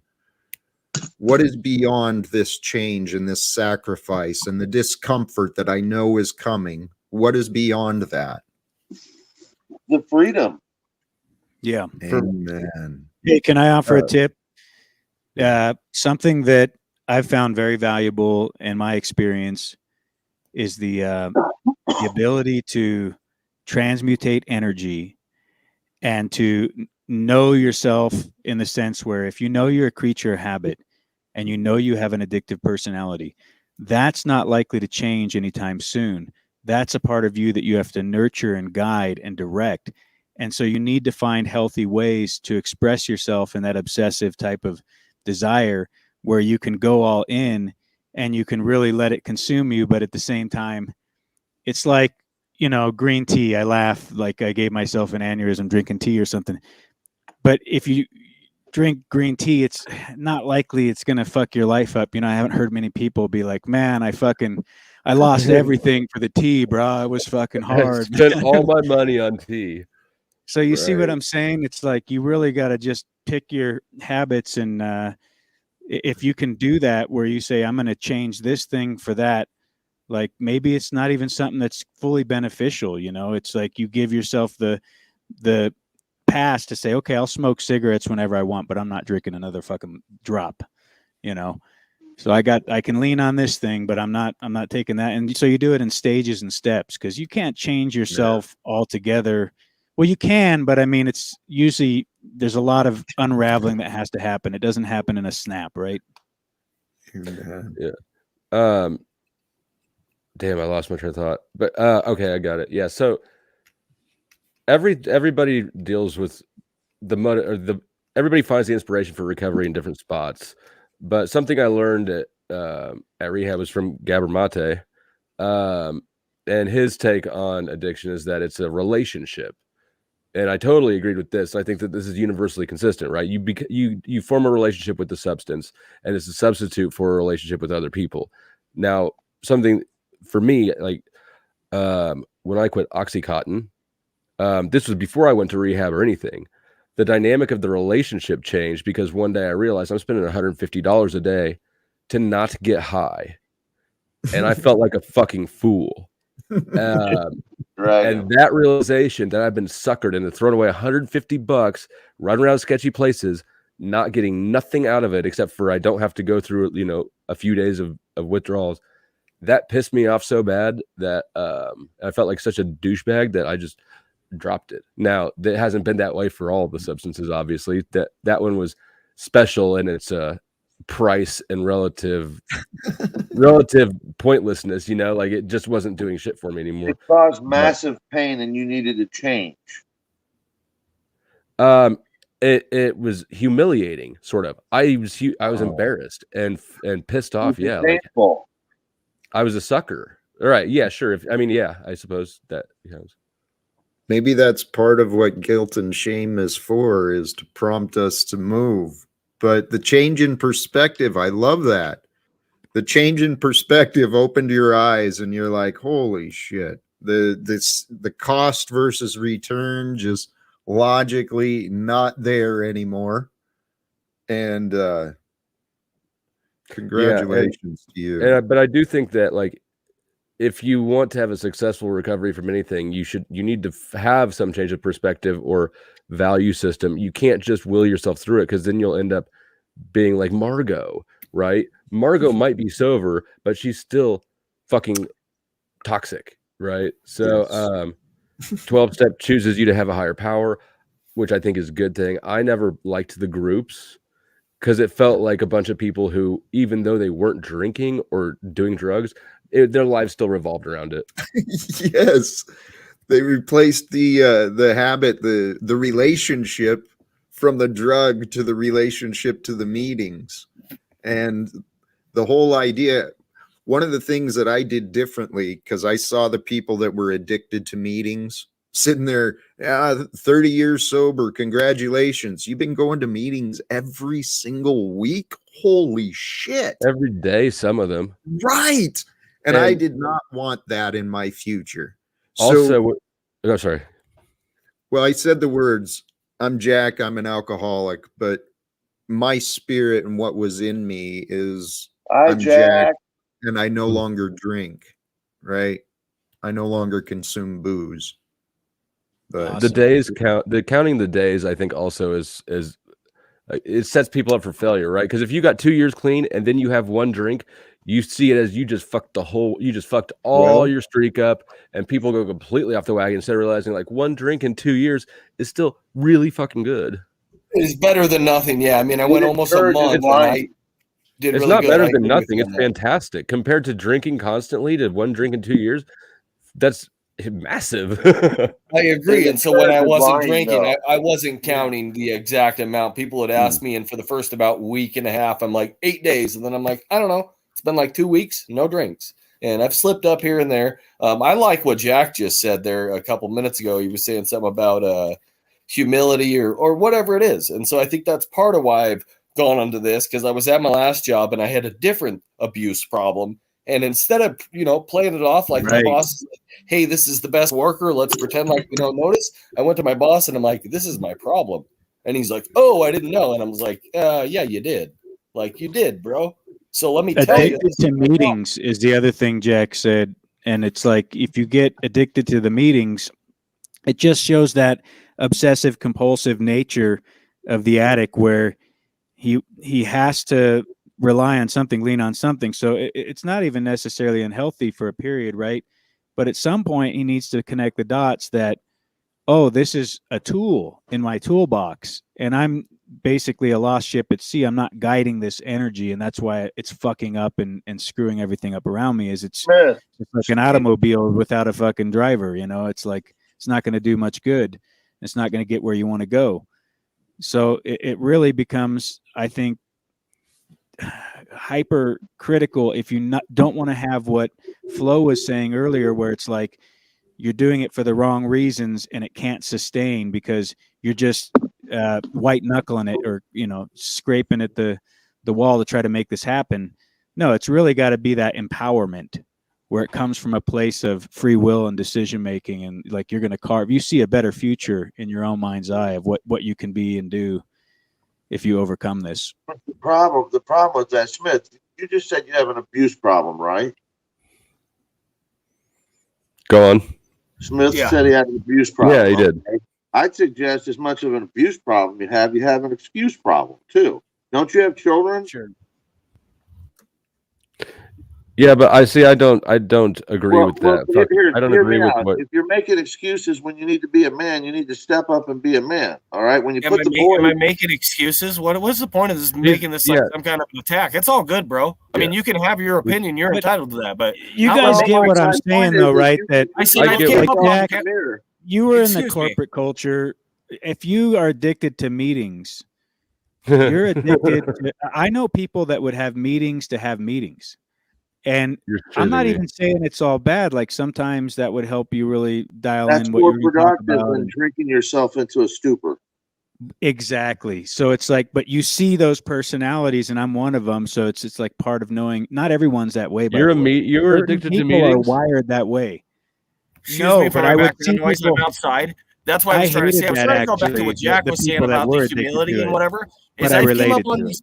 I wasn't trying to talk over. There's a slight delay. I was trying to say I've came up on these panels. Nobody knew or had to know anything about me. I could have just left an icon on the screen the whole time. But I came up on these and I shared because I wanted to change. So I put myself out there. I made myself vulnerable. I shared a vulnerable story about me crying to Flow State a week ago. Did I need to I do didn't that? see nothing. He never cried. Exactly. But did I need to do that 2 times look today? at- look Did I at need Smith. to share that? No. Smith, I dude. want to change. Look I at want to be your a different personality person, so I'm not type, making right? excuses. I'm You're not making obviously excuses. I am obsessive who I am, and I'm compulsive. okay with it.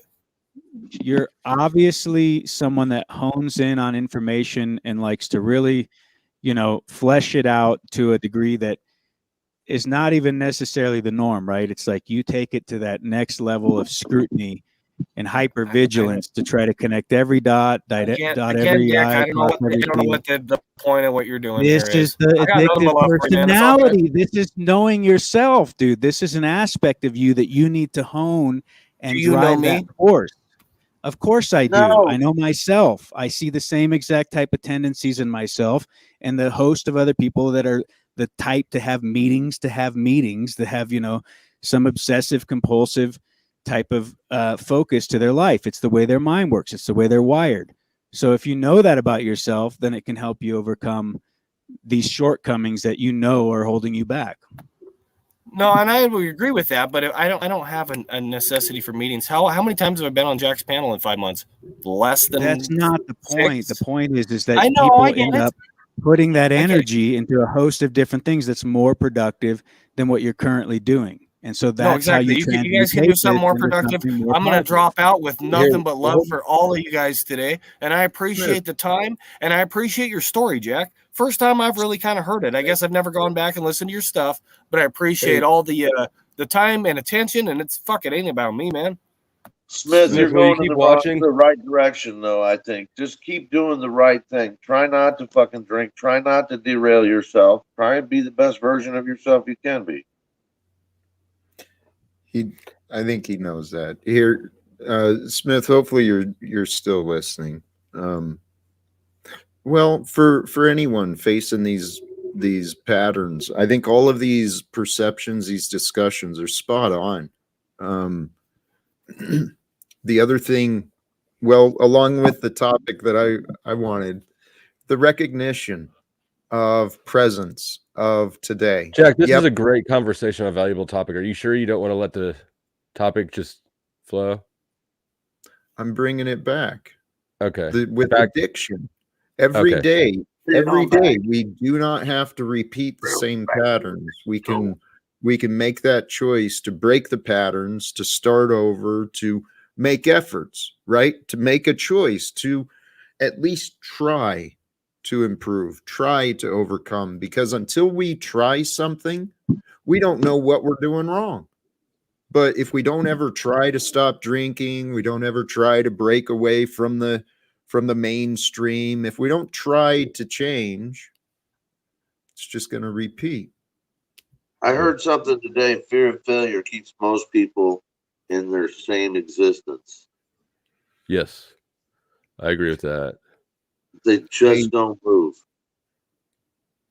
It's important. We got to get out of our comfort zone and do shit we're uncomfortable doing and learn. That's how you learn.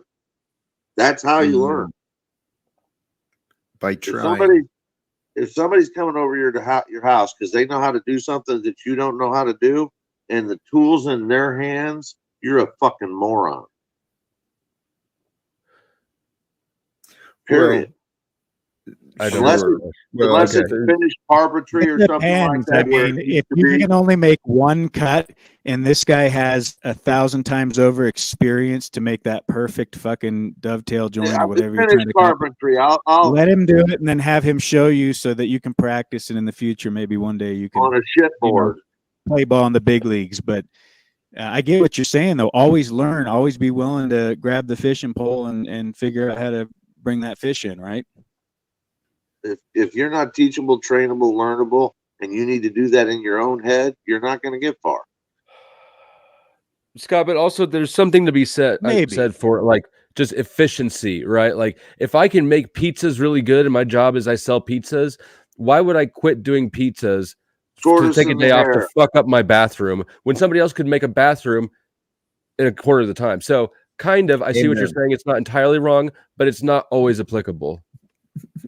In life, though, I think we take it for granted there's always somebody around the corner that's going to solve our problems. And the more you know, the better off you are.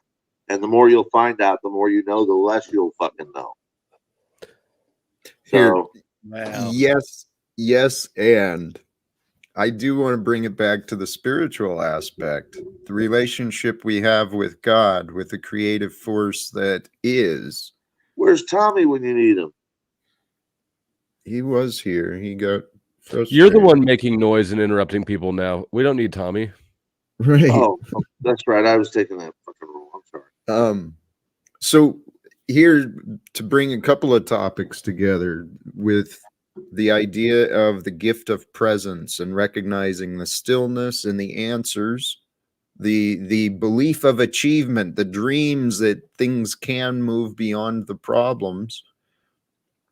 It comes from a place of safety and security where you feel where you feel calm and allow your mind to travel beyond the patterns of the past into the solution we want. But our God, our creator, is revealed, shows signs to each of us uniquely. Every experience we are having is different from all the others. And just like the conversation was going, the importance of learning from one another. But if God is the eternal presence, the best and most important relationship, and that's what life really is relationships, a relationship with ourself, a relationship with each other, our relationship with time, that relationship with God. Seriously, I'm confident God wants us all to have better lives than we have been allowing ourselves to live. And what does that mean, better? Individually or collectively? I don't know. Here, I'll yield. Thank you, guys. But Jack, can I make an observation? please. It's very interesting when you speak, but once in a while you'll pause ever so slightly and then giggle, kind of snicker. And I don't know if it's just me, but I sense just this little diabolical tone in your goddamn laughter that makes me No. You're wrong. That's Teletubby energy. Listen Right. again. Sounds like the Teletubbies. Besides, a little diabolic is good for the Yeah. gander. With It's, the it's kind the of black instead of the eerie, white on the yin yang. uncertain side to it. Yeah, I feel that part of it too, Scott. That's I part of love Jack's, the Teletubby analogy. yeah, it's part of his charm. Hey, I believe the spirit of God is fun. Love is, it's funny, it's humorous, it's captivating, it's everything. It's arousing. And it is. Love is who we Stimulating, are. tantalizing. Yes. It hurts so But good.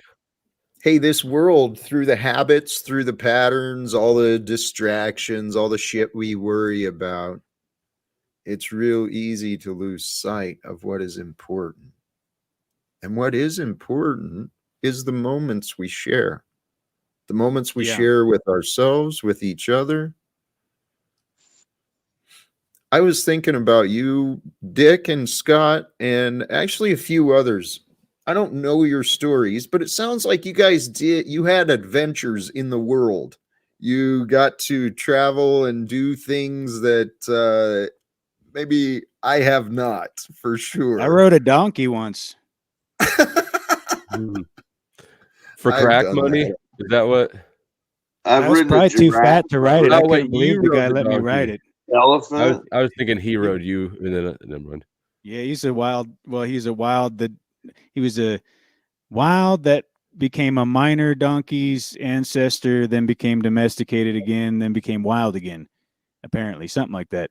Anyway, I got to ride these donkeys, and they're not that big, but they're strong. I've been up on a mule years ago. Rode it Isn't a into mule Cali. a half horse, half donkey? Is that right? Yes, sir. Okay. Yeah.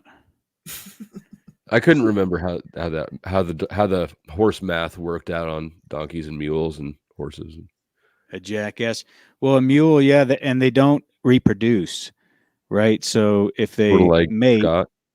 yeah, you gotta have someone else create the mule, and then from Oh, there, it's dead Scott doesn't mate genetics. either. Dude, humans Yeah, are Scott's kind of fascinating. like a mule. He looks a little bit like a mule. Don't tell everybody. God dog it.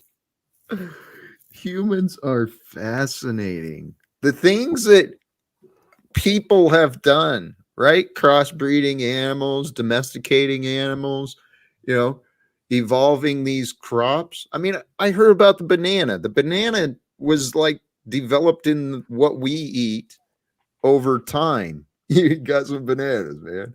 Oh, I eat a lot of bananas. Whoa. And Someone then was the telling me that chickens were crossbred, like between turkeys and little guineas or Yeah, guinea it's pigs or wild. something. No, that's not true. They're originally from Africa. They were like some sort of jungle bird, but the modern Mhm. chicken is absolutely not a viable species in the wild. Those things have no survival instincts at all. Dumb as a totally. There fucking are like the rock. breeze chickens or even freedom rangers. There's some different Freedom even Ranger semi. sounds like such a more badass entity than a chicken. Dude, I have a Freedom freedom Ranger. ranger rooster. Like I can legitimately tell anyone I have the biggest cock you have ever seen. It will blow your fucking mind. Well, And I haven't seen showed your it on cock. here once before, and people were like, "Holy shit, that's a big cock!" But now, man, if you would see this bird, and it's a freedom ranger. It was a meat rooster that I just let go, and he's just kind of runs the whole roost, and he keeps the It's a hawks meaty away because cock. he's so big he can go Hey, Dick, toe to I've toe seen with the some wild hawks. cocks in my day, and some of them cocks were pretty big. Yeah, this one's frighteningly huge. I mean, you definitely kind of like That's a huge keep cock. people back when you unveil it. That's an extremely huge cock. I hate roosters. They're so annoying. They can be a struggle when they get I'm actually aggressive. not It's really a true. fan of animals now that I realize it. Tell you what, roosters will come after you. You fucking piss one off, and they don't fucking much want to give up either. If they're pissed at you, they're fucking Yeah. mean. But I wanted to encourage you, Jack. I think you have a really strong testimony with the quitting alcohol and overcoming that just stronghold. And Agree. that's a place to expound and really, I think you can help spread a genuine message that will inspire, motivate, and people can relate to that are, like Smith, whether he wants to acknowledge it or not. I know he kind of was upset when he went off there, but maybe my perspective is not what he needed to hear. Maybe he needed to hear more from you, actually, because you've dealt with exactly what he's dealing with. I never really fucking let alcohol get to me. I let other things fuck me up. I agree. You should tell your story in just a single video with just you and not a whole panel. Yeah. It did seem like it helped him. I hadn't heard it either. And there's a lot of Or people talk with one-on-one with him, maybe even, on a he's been broadcast. trying. I think that But, well, Smith knows the actually, offers out there. on a broadcast, he might actually want that. He's been wanting an opportunity to share some of his things, and I wonder if we could accomplish both. That's If probably a he'd be good. willing. That's probably a good idea. I sense a couple different things with him, though. I sense, a reluctancy for him to slow down and be himself and let things evolve naturally. And I sense that that's probably because he's been shunned by people in a number of instances and feels that way here, ultimately, because, so that gives him that Tommy gun approach with his fucking verbiage. He just comes in, boom, boom, boom, boom, boom, boom, boom, boom. But just let me finish this one thought. I do think while he's a smart guy and whatnot and intelligent, he needs to sit back and realize that nobody's really thinking about him when they think they're thinking about him behind his back, or that they have opinions of him and they think less of him for who he is. He's a good person.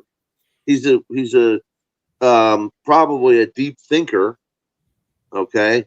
Which is someone that's akin to something that's akin to someone that has wisdom or is seeking wisdom, So I wouldn't put the guy down as much as I would say control yourself, train yourself. Your emotions run hot, and especially as you start to uncover some of these hidden secrets, and you're trying to figure out what they mean, and then share that with others. So I don't see anything bad in him, and I want most important that he not see anything bad in himself. Okay, and that's what people will try and push upon him, and that's not necessarily fair because we're not on his walk and we're not inspired the way he is. I yield. Which the inspiration that you just pointed out at the end, I think, is because everybody's what motivates different people is different. And for me, I'm very motivated, but like nobody's gonna fucking tell me what to do, right? Like I got that energy all over me. So when I realized that something was controlling me and telling me what to do, and it wasn't doing shit for me, like that defiant like it tapped into my defiance.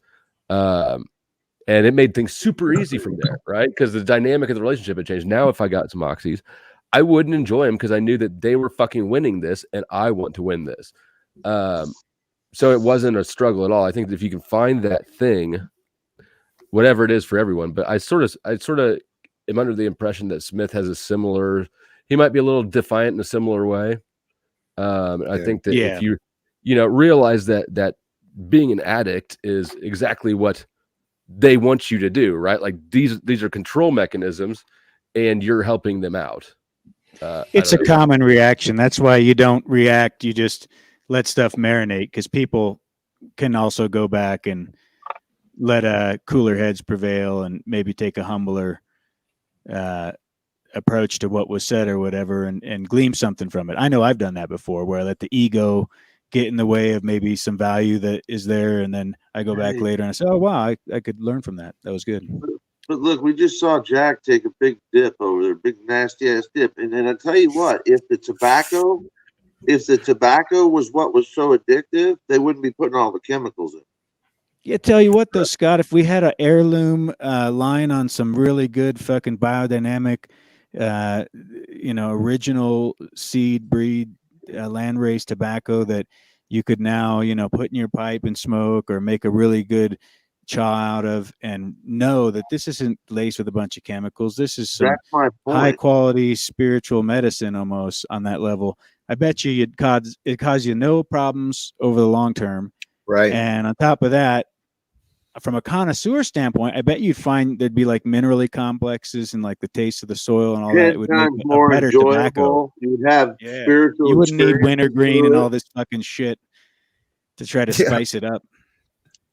Oh, they've taken away our actual authentic experience on this planet in order that they can prophesize doom and gloom and show us nothing of spirituality, because they tame it all down with chemicals, and then tell us to put fucking soles on our feet to keep us insulated from the earth with which we're made of.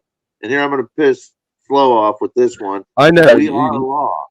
The land, the air, the water. That's what you're made of, brother. Hey, all you right. don't even know what that means, Scott. That's what pisses me off. He doesn't know. Here, what does it mean, Scott? What does what mean? Whoa. It's the first book of the Bible, Genesis. Okay. Never mind. Well, I won't go there. But I did want to say something else about, because Jack, you mentioned something about spirituality and recovery. And I don't remember exactly what you said. But for me, meditation was actually something that was super useful. And I didn't even intend it to be at all. I had no idea what I was doing that. But I also was angry about things. And it just happened to, without me even trying, sort of work out some of those kinks.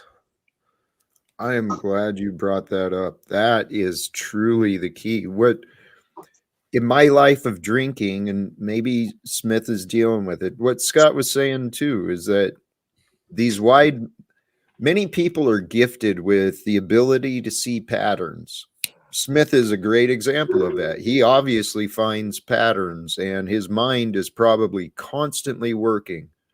Not only the patterns in the world, but probably the patterns of his own life. And that key, that unease, that restless mind, that is what drives us to consume, to distract ourselves with these unhealthy choices. That's his meditation. Meditation is the key. That's not meditation. But it is what he does to meditate. No, it's not. Into that. He what? I know what you're talking about, being calm, still of mind. Yes. But think of Michael Jordan with his 186 times every day saying the same thing. I'm going to be the greatest back. That's a form of meditation. You can have forms of meditation that are active, but when you're crunching and analyzing and pulling, that's not a meditative state at all. That's a very active state. What do you think about guided meditations, or even suggestive subliminal programming type meditations that knowingly use hidden type of message in there to help at that subatomic level, embed that in your etheric nature that, you know, you don't smoke cigarettes anymore. I've heard people have tremendous, like, overcoming lifetime addictions, not with just like the tapes, but even then a live hypnotist to help them beyond Excuse that. me for interrupting, but that's what I was suggesting that Smith was doing here with these numbers is he's regurgitating in his head. They're becoming some sort of a mantra to him. That's why they're so front of mind. Okay, I could agree with that. I could agree that that might be, yeah. I don't have the same resistance when you I explain it would that think way. somebody else, you know, maybe PU would be, you know, the way to look at him. Does the same thing with a lot of his information. But meditation is about stilling your mind, right? So you're Yeah. not spinning your wheels constantly. And Yeah.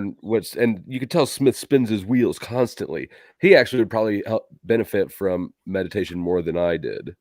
If you believe it. masturbate, but you don't think about anything imagery wise, is that now meditation? I don't know what that is. I'll have to give it a try and get back to you. Tantra. Please don't. Tantra. Perhaps that there is methods of tantra that do that. Use the sexual energies to clear and focus the mind. I used to have butterfly knives, and I feel like just playing with butterfly knives are meditative because it gets you to focus on that one thing, like, because you don't want to cut yourself, right? So it just takes, but then again, you get used to it, so you have that good flow state combination of you're attentive to it, but it's not too hard for you, so you can just sort of go into that. I would think where you could, now maybe this is a life hack and I'm stumbling onto some great sacred knowledge, occultist wisdom that's been hidden for many generations, but I'm thinking in the process All right, of the Cage. climax, if you hold the seed and simultaneously envision what you're intending to manifest, whether it's overcoming this addiction or, you know, a new version of you or whatever, then you can like have some deep grit game, you know, process of creation in the metaphysical instead of Dick, I necessarily. believe that, but I believe illusion it's of form. really Supposed to be the theory. No, I'm just So we're baiting you guys semen into doing some retaining crazy for shit. sobriety? Is that what it? If you guys believe that, you're like 2 steps from drinking urine. Let's keep going here. manifesting. Listen, manifesting things I don't think has anything to do with your seed, but I do think it has a lot to do with being healthy. I think it has to do with getting exercise, with eating right, because if you want to start manifesting yourself things in the world, you have to manifest a world within you that can withstand that manifestation. Okay, in other words, you can't change what's outside of you, but when you change what's inside of you, it will change inevitably what's outside of you. There's no way around it. Well, So you back can to change the what's outside of you. opening of the book. The only thing you can change is your behavior and thought patterns.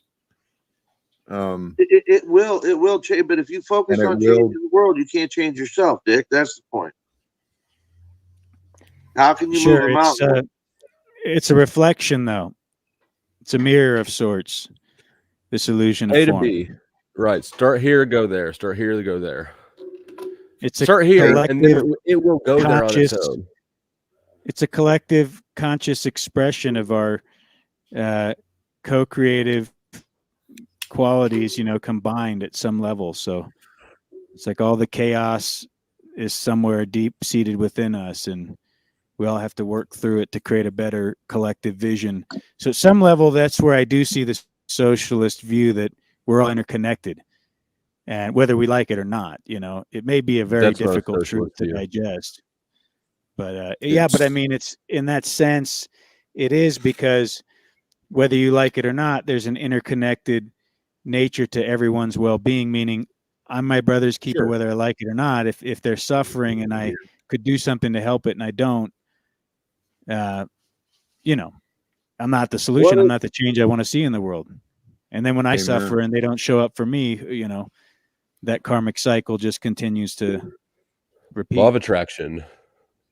What if there was one ultimate consciousness that just one day went like the Big Bang? boom, and said, I want to have every experience possible. And this is what has been created in order to obtain that. And like you said, we're all one. While we may be different drops, we're all the rain or we're all the ocean. But in the same Well, the manner, greater truth is we're all independent, right? Because the greater truth right now, at this moment of the now, is the free will, that we have an individual choice to make. It does affect that collective. That's the nature of God, right? Is that it's perfect synchronicity. Like by you making the right choice, interconnected nature in the outcome of the collective manifestation is beautiful. You're just a cog on the wheel, but you do your part. So it naturally translates into a better future, a fucking, better outcome for the children's children.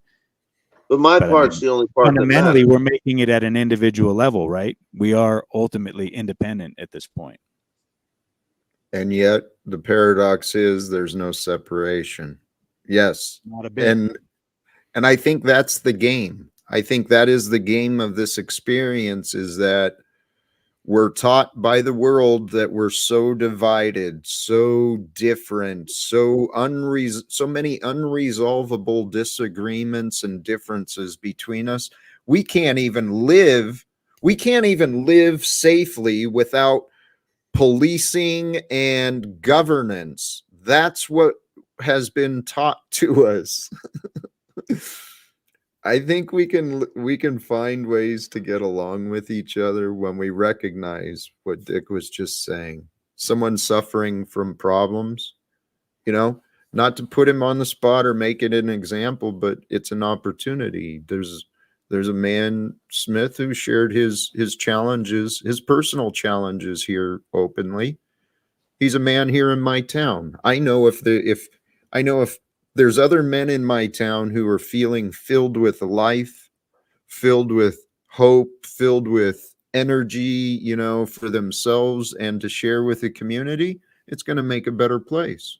And I know that when I see these men and women huddling in the cold underneath the bridge, that's not the best thing for our communities. Throwing snowballs at them would be Yeah. much more productive and fun. You do your best to be authentic. I mean, Smith doesn't usually like what I have to say to him, but he's asked me directly for advice or whatever. And so I've given it to him. If you are genuine and you're trying to actually give the honest feedback, then hopefully, someone can take it and use it. But a lot of times if people ask for that stuff, they really don't want it. What they want is some kind of validation through like that social conditioning where we want to have some kind of camaraderie or like, relatability to each other. So we like overlook the absurdness of whatever it is that's being proposed to say, oh yeah, this all makes sense. But I prefer more the people that we don't need to have some camaraderie about. It's just like, what's the truth? Let's just talk about the facts, as you say, Jack. Let's get down to the facts. Stop the opinions. What really Whenever Jack says that, matters it's and a what signal really that we're works. going off course. Well, what really matters and what really works. With the whole thing with addiction, inspiration always helps. So when you have a testimony like Jack's, you start sharing that, and that's a instigator or sparks the conversation like it did tonight, and I think can in many other cases to help people just communicate that. If Smith or others would come up that are dealing with that, I think it would be a helpful process. Definitely want to say that. Yeah, quadruple down on what he said. And Jack, just so you know, I'm planning on clipping this addiction talk out and mirroring it if you're cool with that. Please, absolutely. I think it's been a good one. I agree. I've had this drive and pull within me. I guess I'm a bleeding heart or whatever you want to call it. I've been wanting to try and help others. I got the idea as I was studying public speaking. I looked into trying to become an AA circuit speaker to go around and share my story with the idea that it might help, but I didn't find my way there. And then I've been trying churches, going from a depressed, suicidal sinner to discovering the love of the Christ. And now I've got this tremendous faith belief we can change the world. Yeah, pastors, they got their own shit. They don't care. Well, bring them some money, donations. They'll start caring. I've tried. That's not good. Yeah.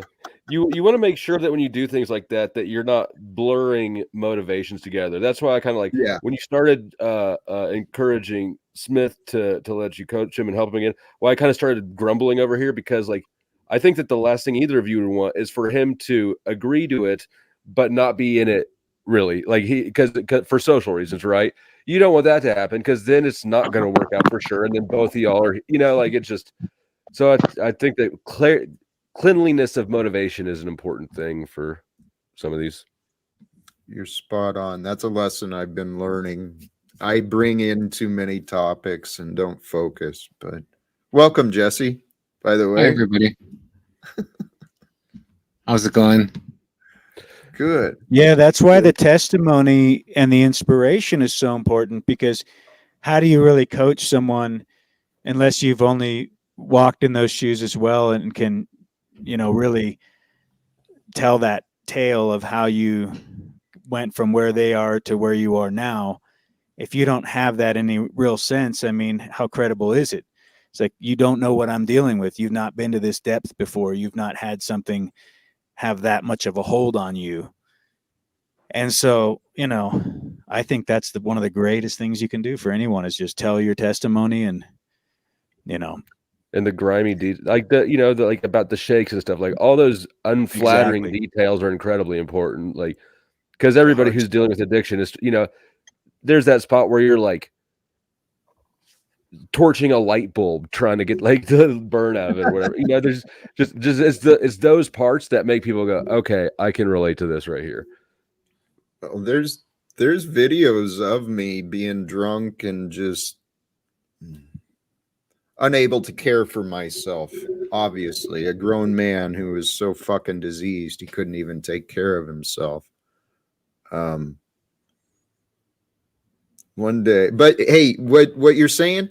Many of us, the men and women I've met, especially on these panel things, man, some of you guys been living some stories, right? Got some lessons and experiences that others don't. And I recognize that about myself.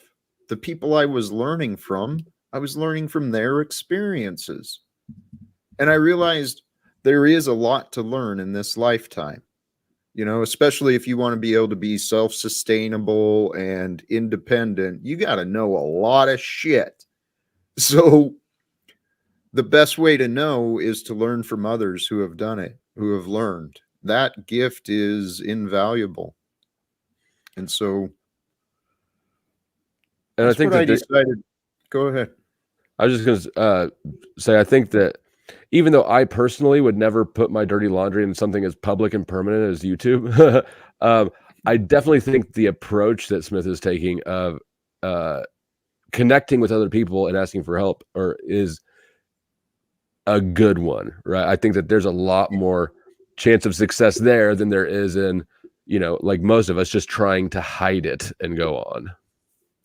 You know what, Flo? That is a great observation. And for who knows who's viewing, right? For anyone viewing now or later, and you resonate with this, you don't have to come online and publicly ask for help. But if you're having problems, find out someone who's faced it. Find out where that problem has been dealt with before and see what you can learn. Because the answers are there, and each of us, every one of us, is on this unique path of life. We've all got we were born where we were born, and we're going through whatever we're going to go through. But what matters is our behaviors and our thought patterns. How are you going to feel about yourself? What are you going to do with what you've got? That's the question I have. And isn't this the key to all self-development at some level? It's like if you don't know the path, you got to seek out someone who's figured it out, whatever it is, business oriented, how to work out better, work a certain muscle group better. You find these people who they have the wisdom, they have the experience, they're willing to impart it, and you learn from people that have gone further down that path than you're currently at. It's a way to accelerate yourself, very simple philosophy, but how much of us use it for when we really want to overcome something to say, I'm not going to reinvent the wheel with this. There's like very, clear cut ways I can go about incorporating thought processes and ideas and actual action in my life and put one foot in front of the other and change who I am, change what I'm doing. 10 years ago when I stopped drinking alcohol, I did that, for one of the reasons to stop smoking cigarettes. And that was a year later, I stopped smoking cigarettes. But one of the things that I needed to do when I stopped the cigarettes was I had to have smokes with me. Because the prior Really? times when I had quit the cigarettes, when I didn't have any, that whole thought process of going and maybe buying some and getting some, that whole process was, for me, it was a lot harder. So when I finally stopped smoking the cigarettes, I always had like half a pack, 3/4 a pack, whatever it was, in my car, just to know that I could have one anytime. So I wouldn't have to go through that mental, of whether I should or shouldn't go to the store, get the smokes and beat myself up for it. So for about 2 years after I stopped smoking cigarettes, I kept the smokes in my car before I finally threw them out, and then knew that I didn't need those cigarettes. Well, I was going to give them to somebody. They didn't want 2-year-old stale smokes, but but that's how that helped me. My big one was the smoking cigarettes. The first 3 times that I tried, 4 months, 6 months, and 2 months, all cold turkey, no alcohol, no cigarettes. As soon as I started drinking again, I hadn't smoked for 6 months, started drinking again, and had about 3 or 4 drinks. Then I needed to smoke, and then ended up getting a pack of smokes, waking up the next day smoking like I never smoked the next, like stopped smoking. So but I needed to have those smokes with me in order to help me stop that smoking. That's Wow. cool. I mean, that makes a lot of sense. I'd never heard that from anybody, but there's the desire for a cigarette and the sort of, or anything really, the desire to use it and the need to acquire it are kind of 2 separate drives. If you take the one out, it's The oral fixations, people just have a problem holding something up. I mean, that's why when I went to a bat in the dugout and used that as a way to get over that helped a lot too.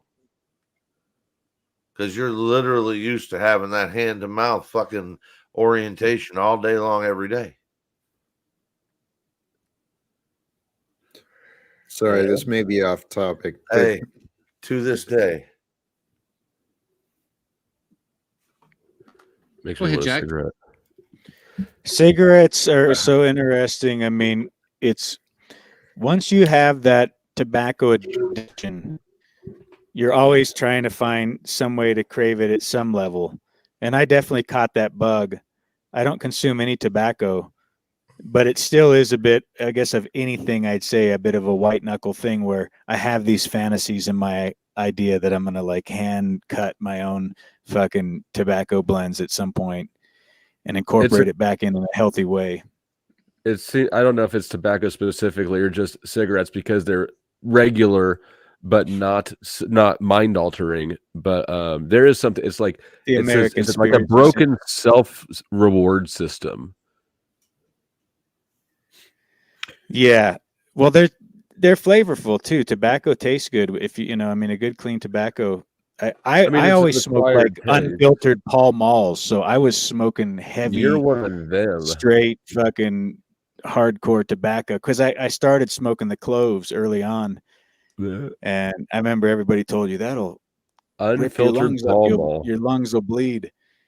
But I always found enjoyment in really strong tobacco that was unfiltered. So I would roll my own. I would get the drum tobacco, if you remember that back in the day. I'd get the big old bag of drum and had the real good papers in it and roll up joints and tobacco cigs. And I hand rolled mine for about 28 days, and then I left rehab, and I left the roller to some people there. yeah, I miss that ritual. For a Well, I while there, find- when I quit smoking cigarettes, I gave myself a pass on the cannabis. So I would just smoke joints habitually. I mean, like all day long. But it started giving me breathing issues. So I really had to get that in balance as well. It's like, fuck, emphysema is not going to be fun. So let's cut this down a bit. There's lots of pleasures that people have found, healthy and unhealthy, but I mean, this life is a gift for us to explore all that life does have to offer. And there's some interesting things, but there's a lot of deadly things that can be tried as well. And, not to really change the topic, but, I'm watching the corruption of what's been unfolding, learning more and more about the power of these corporations, how they're infiltrating, manipulating, collecting data on everyone and everything. And I think it's time for change. Well, why are you letting the corruption continue, Jack? That's a good question, and I've accepted my failures for the life of me. I cannot understand what has been happening, but each day comes forth the present of a new day and a new opportunity for us to unite and find a way together. Because see, no one man, no one person is going to end the corruption. I was thinking about this earlier. I know that's actually the dream of a lot of Christians, and maybe, who knows? I don't claim to know what God's got planned for the future, but there's a hell of a lot of Christians just waiting for this guy Jesus to come out of the clouds and solve all their fucking problems. And I don't mean to swear, but holy cows. With Jesus. You didn't offend any of us. I'm trying to improve. I am trying to become more of a good, kind example, right? Because we're all here. We're all here on this earth. And this, the gift of the present, it matters not what the future is or what the rest of the world is doing. What matters is what we think, what we say, and what we do each day. All right. Where's your source on that? Logic. Oh, okay. It's in the law. It's in the UCC. He got that straight from Uniform Commercial Code. 1211? Yeah, 1211. 1211. Fifth edition. Fifth edition. No, 1211. those are the worldly ways. It's good to know. It's good to know so that 1492, don't forget. Right. that we can overcome. And that's the 1776. game of this life. Our Creator, by its grace, allowed humanity to thrive and to develop as Did we you just have. call our Creator an it?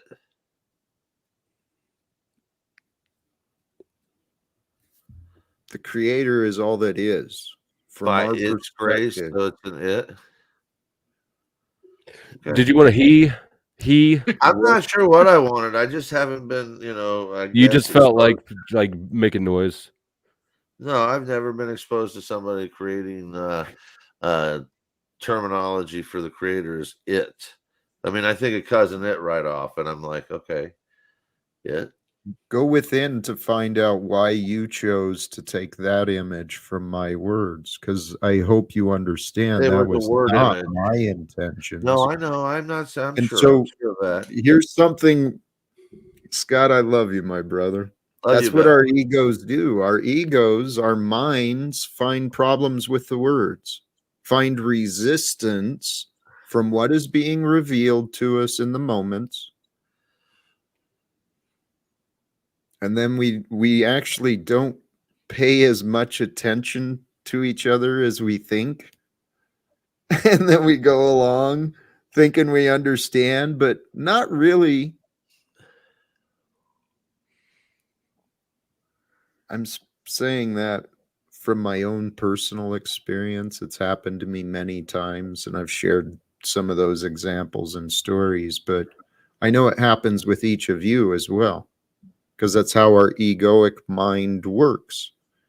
It is the confusion and the fear that prevents us from uniting with ourselves, uniting with the surroundings, the confusion and fear.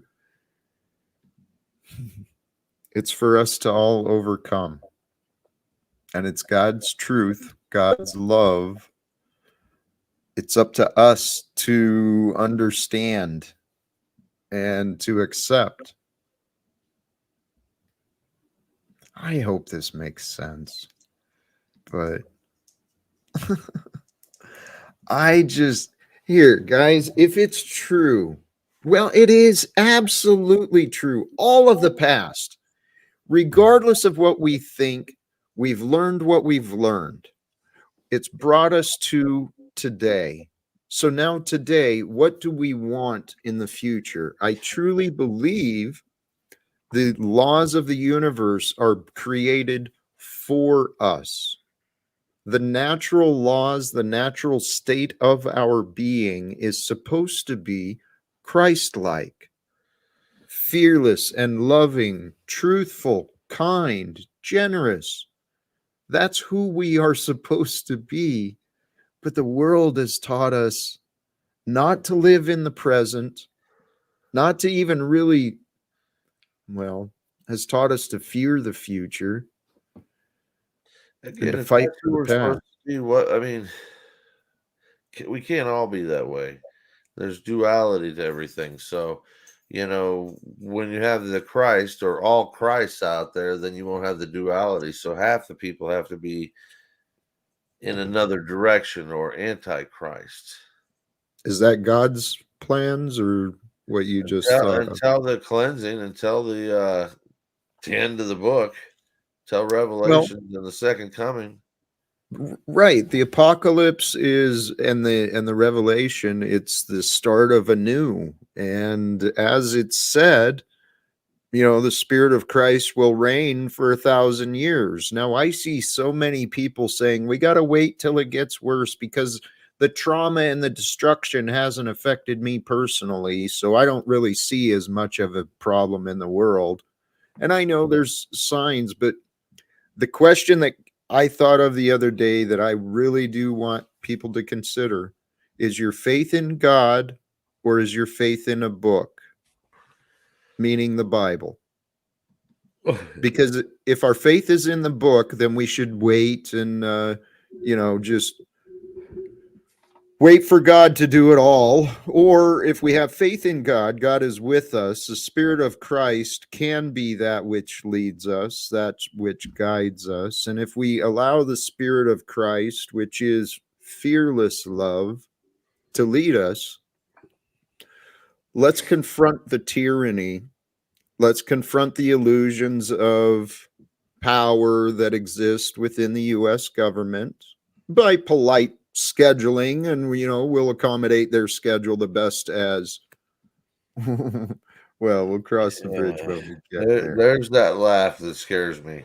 Looks like Jack's going, let's go into the Capitol. Here, Scotty, open the door. The Here, I got future your is back. unknown, Scott. The future is unknown. This is my wild dream, but it doesn't have to be me. If we find a way if we can collectively agree, hey, we don't want authority running the world. We'd rather have the truth guide our directions. Then we need to start behaving and living as if the truth is already in charge and stop That's leaning how on I authorities. live. Yeah, I love that you tried said that. I'm sorry. What? No, I tried to as well, and I had something else, but I forgot it. But I'll probably jump back in with it in just a second, whenever it comes to. Please. This allowing the truth to guide me, that honestly, that's what prompted my flight to Washington, D.C. and started the destruction of my life. But it's when I stood on what was true. And what was true is that we can make the world a better place.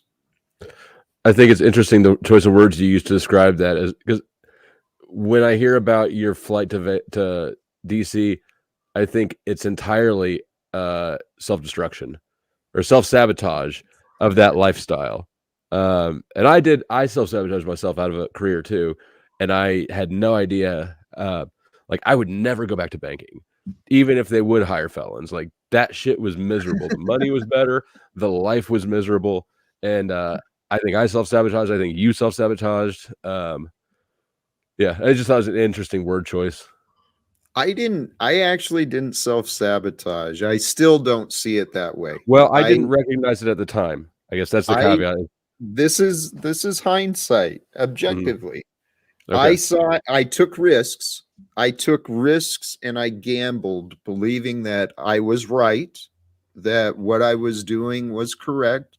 And I gambled with the belief that I had the support of the people that I used to train. But but I did. regardless, I mean, it seems that there was still an aspect of, now that I'm sober, I'm not content with the status quo, and so I'm going to make sure that changes. Oh, so did you okay. realize that you were risking your job entirely? Yes. Okay. Well, so then, no. I thought I was risking the investment of a commercial flight to Washington, D.C. and back. Mhm. And I was risking, I think I took a day off of personal vacation. So I was investing those things. And I was investing, I guess, my reputation, risking them saying no. I didn't do anything illegal or corrupt. I had no ideas of harming anyone. And what I was doing was not foolish. It's actually still very practical. But nonetheless, the path that I've been living, I swear God is involved in this, because I started devoting myself to God, and that's when everything started changing. And it changed within me. Flo, anger was my biggest thing. And you've seen I still show little Enneagram 1, the vice is anger. Dude, I lived in anger. It's what moved me. I remember I went to some of the nuns came and gave a class at one of the churches on meditation. Were there any hot ones? No. When I was first exploring this, and so the topic was on anger, and they asked, "Well, how do you describe anger?" I was like, "Oh, it's warm. It's comforting. It's like right there. It keeps you, strong and safe." Righteous Love indignation is one of the most abused sentiments and misused sentiments, I think, in all of human history. My grade school years were at a Catholic school with nuns. It felt like a boarding school. And I'll tell you what, there were two nuns, the principal and her sister, who ran the 8th grade, basically, and Sister Sister Eugene Marie and Sister Michael Patrick. And these two, Sister Eugene Marie, when I got in a fight with this kid, Glenn, she came in the next day with boxing gloves and took us out in the yards, and then brought us in and paddled our asses. Like, oh my God. They were tough. They were tough. So, and what was it? What's that? Jack's doing the hand thing instead of just seizing on those moments of silence. I'm just mind this is okay. Never mind, Scott. My bad. I thought that this was a hold on hand, but it wasn't. It was just a thinking hand.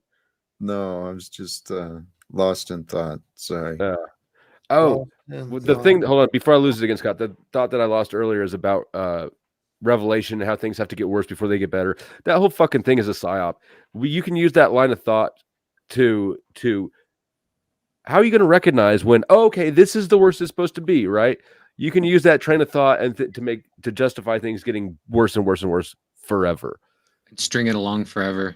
Yep.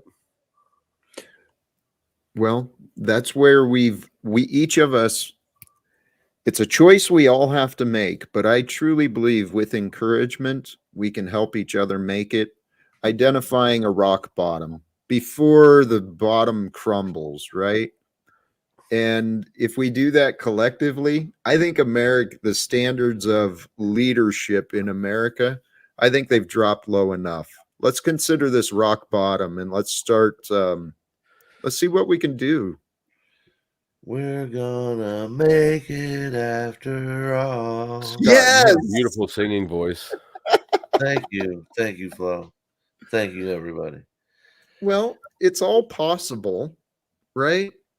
It's everything is possible until we convince ourselves it's not, or we experience that it is not. And I hold faith. These lives we're living, there is a greater purpose, there is a greater meaning than what we might realize. And this gift of presence, becoming present with who you are on your path, recognizing, yep, others have lives that are a lot better than mine. The appearance, they've got a lot more resources, they've got a lot more support.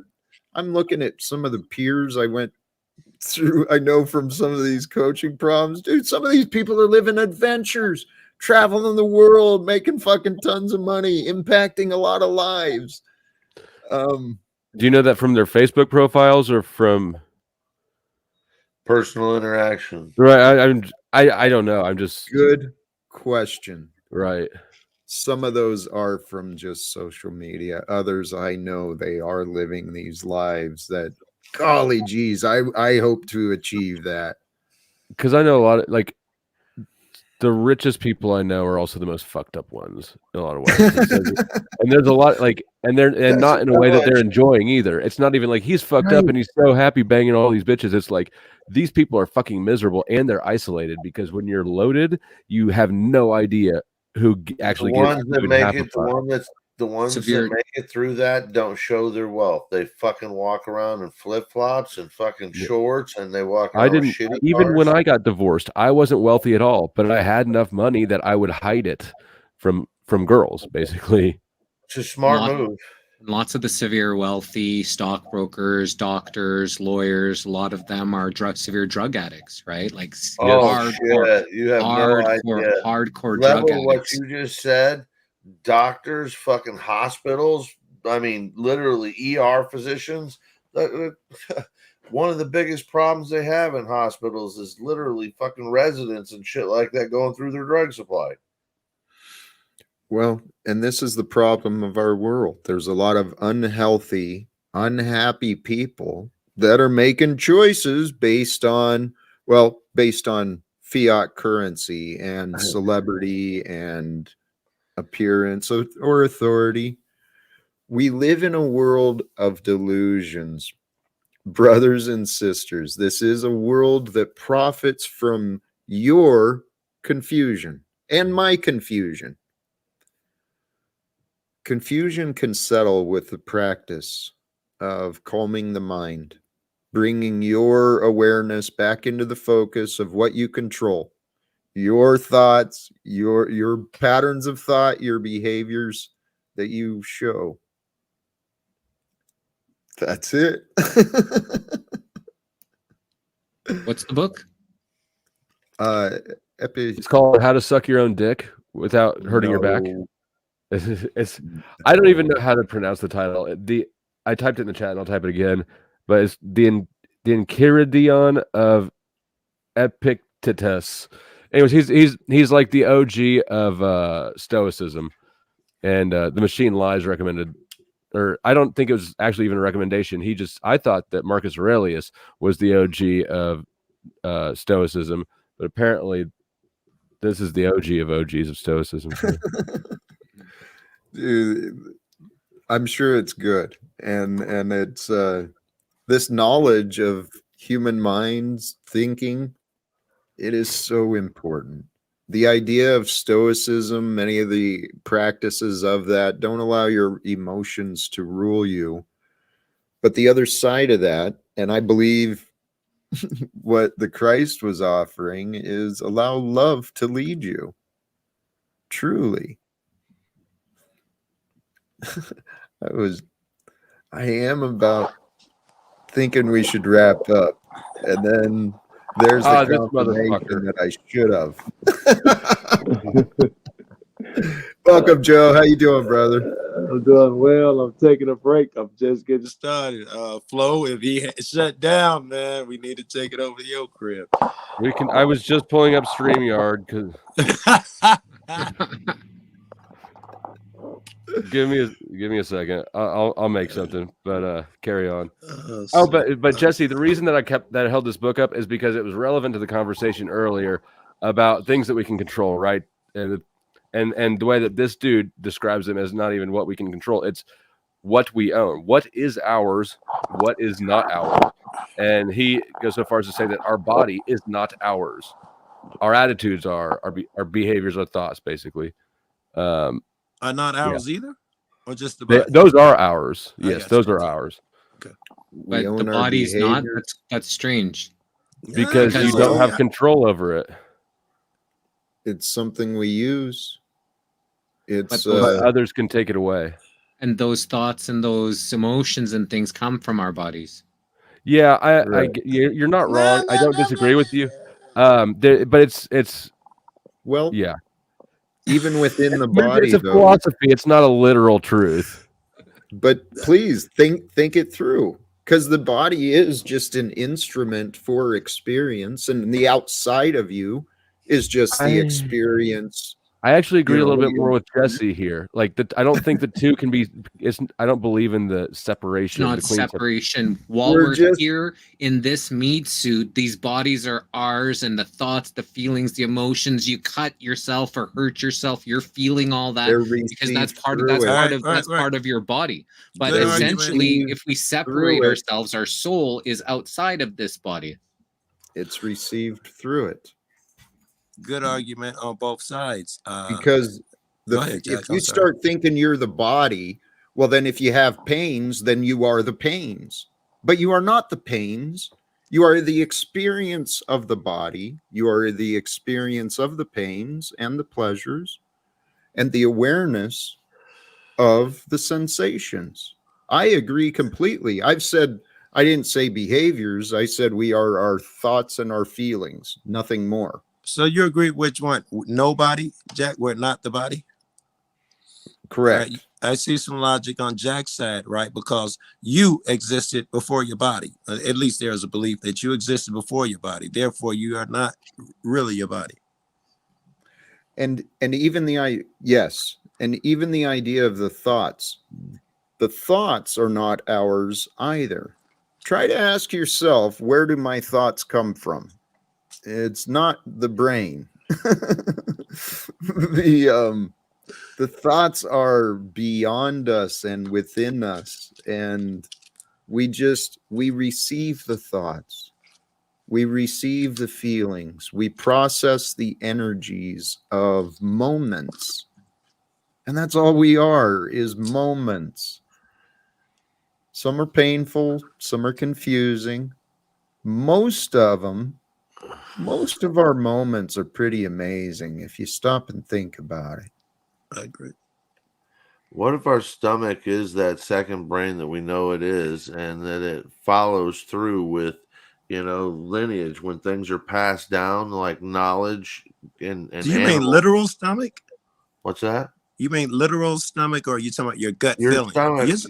your stomach is wired in, and it is sort of a brain. Well, that's what they say. The stomach is the second brain because it functions, with your gut biome, kind of controls everything. So it's not a literal brain, but it's the brain of the body because it helps everything function from the inside out. So I think there's a separation between an actual logical thinking brain as the stomach. It has a brain, but it doesn't. It just automatically works functions depending on what you put into it. We have gut instinct, though, and what I'm saying is, which one are you talking about?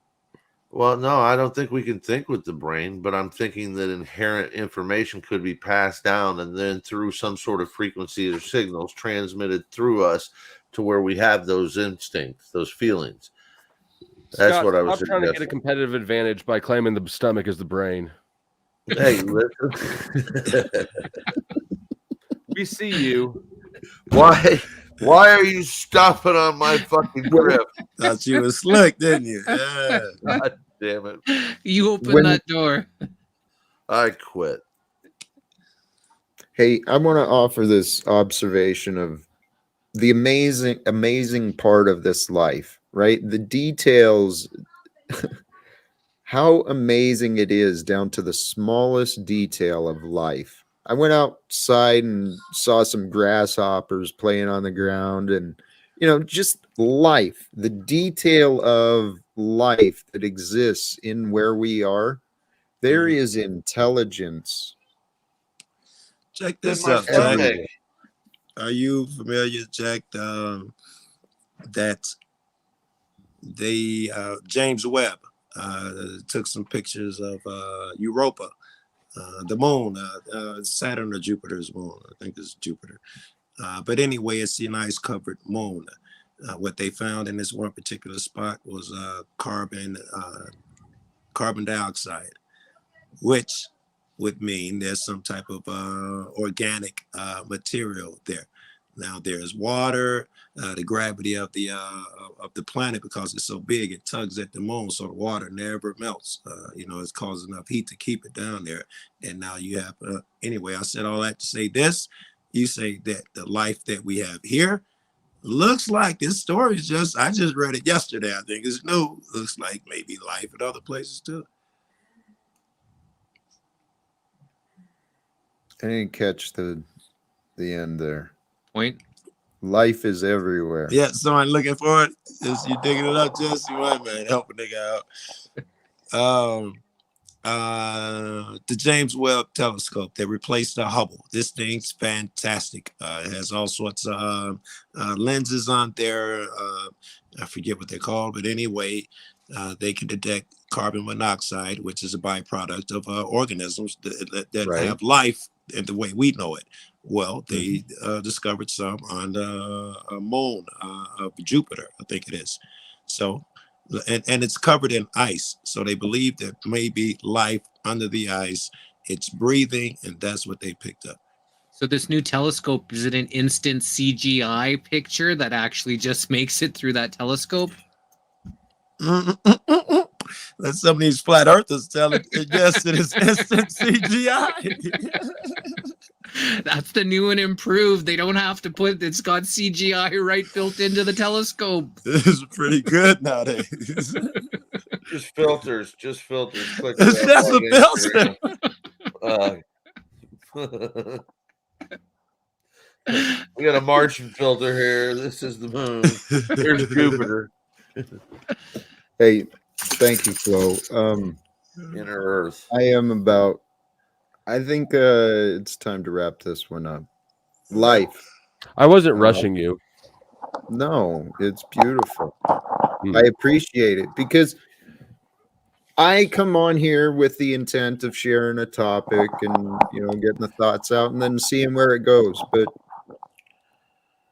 I like to keep them kind of short for those that do catch later. I expect Z to click the link and join when I go live in a minute. Absolutely, man. You put the link in the chat, Flo. I put the link to the you to watch it. And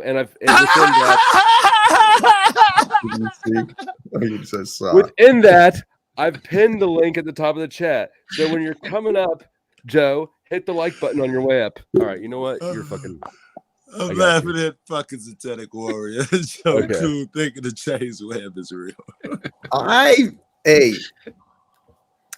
My mind is open to the possibilities, actually the probabilities of infinite space. Good. And, come over to Flows and talk about it. Yep. Come on over. In a minute. Yes. Final words. Let's wrap up. And I've got a final word for you. Let me go first because I got to go to the other thing. Let Flo get going. No. Okay. I'm going to take a long time. I'm going to filibuster for like 15 minutes. That's fine. I love it, man. Go for it. I was just going to say this is a great conversation. I like it a lot, and I am gonna clip the whole addiction thing, which is mostly the whole thing, and mirror it because I think that there's a lot of good information there. And I would encourage you one last time to sometimes just sit down and just tell your fucking story, and then upload it like that, and people will apply it where it's useful in their own lives. So, anyways, see you guys in a bit. Locked and loaded. Thank you, Flo. God bless. I'll let Scott? you and Jesse close this out. My word of the day is thanks. That's the best word. Gratitude brother. is the elixir of life. Thank you for sharing it, Scott. Peace. The attitude Jesse? of gratitude is a wonderful thing. When you started the live, I was just listening and I fell asleep. And then when I got up, then I was trying to figure out Angeline's computer. I just arrived last night in Angeline City, and trying to figure out this computer in background. She's got green screens. I've never really done that before, so I was just kind of Looks cool. busy doing that. But at least you get to see the missing link and our Rumble link and stuff. So, kind of the stuff that we're doing. But I saw, Jesse, I'm not ignoring you. I lost your email. If do you have Smith's contact? Yeah. Yeah, if you can link me up with him or whatever, I'd like to book him on the missing link. Smith, I'm going to share your number with him. Awesome. So thanks again, and we'll see you over at Flows. I like that because especially when the conversation, we got a whole bunch of people on the panel, and then when you want to wrap up, it's great to go somewhere and continue on because there's still a lot of energy going, right? And then just to stop it. Today was obviously I wasn't super, focused in because my sleepy brain and trying to figure out this camera and stuff. But yeah, I like that there's another place to go to afterwards where we can continue the conversation. So see you all at Flows. Respect. Thank you, Jesse. Peace. Z, I hope you make it up here again sometime. I know we have different schedules, but I enjoy your energy, your conversation. That's Zetetic Warrior for those of you who may not know. I encourage, he does a daily show early morning. And yeah, so check out Flow Smith or Flow State. The link was dropped in the chat, and for more discussion similar to this. But let's come back to the topic. The topic was gift of presence, and that is what I wanted to discuss, is the reminder that you are here. You are, as a being, recognize and take a moment each day to celebrate your presence here on earth. Yeah, there's going to be lots of opinions and there's lots of good and bad about all of our presence here on earth. We've all done good and bad, but the most important thing is what the future might hold. Within each of us is a divine potential. It's waiting to come out. It's waiting to be found, beyond the unhealthy habits, all of our self-sabotage, all of our excuses and the stupid stuff we do. When we push past that stuff, make that choice, find the spark and the determination, the will within you to say, nope, it's time for a change. As it's been said, that is the forgotten word of the slaves. The word no. Not succumbing to temptation, not allowing yourself to make those choices that don't serve you. You are the master of your destiny.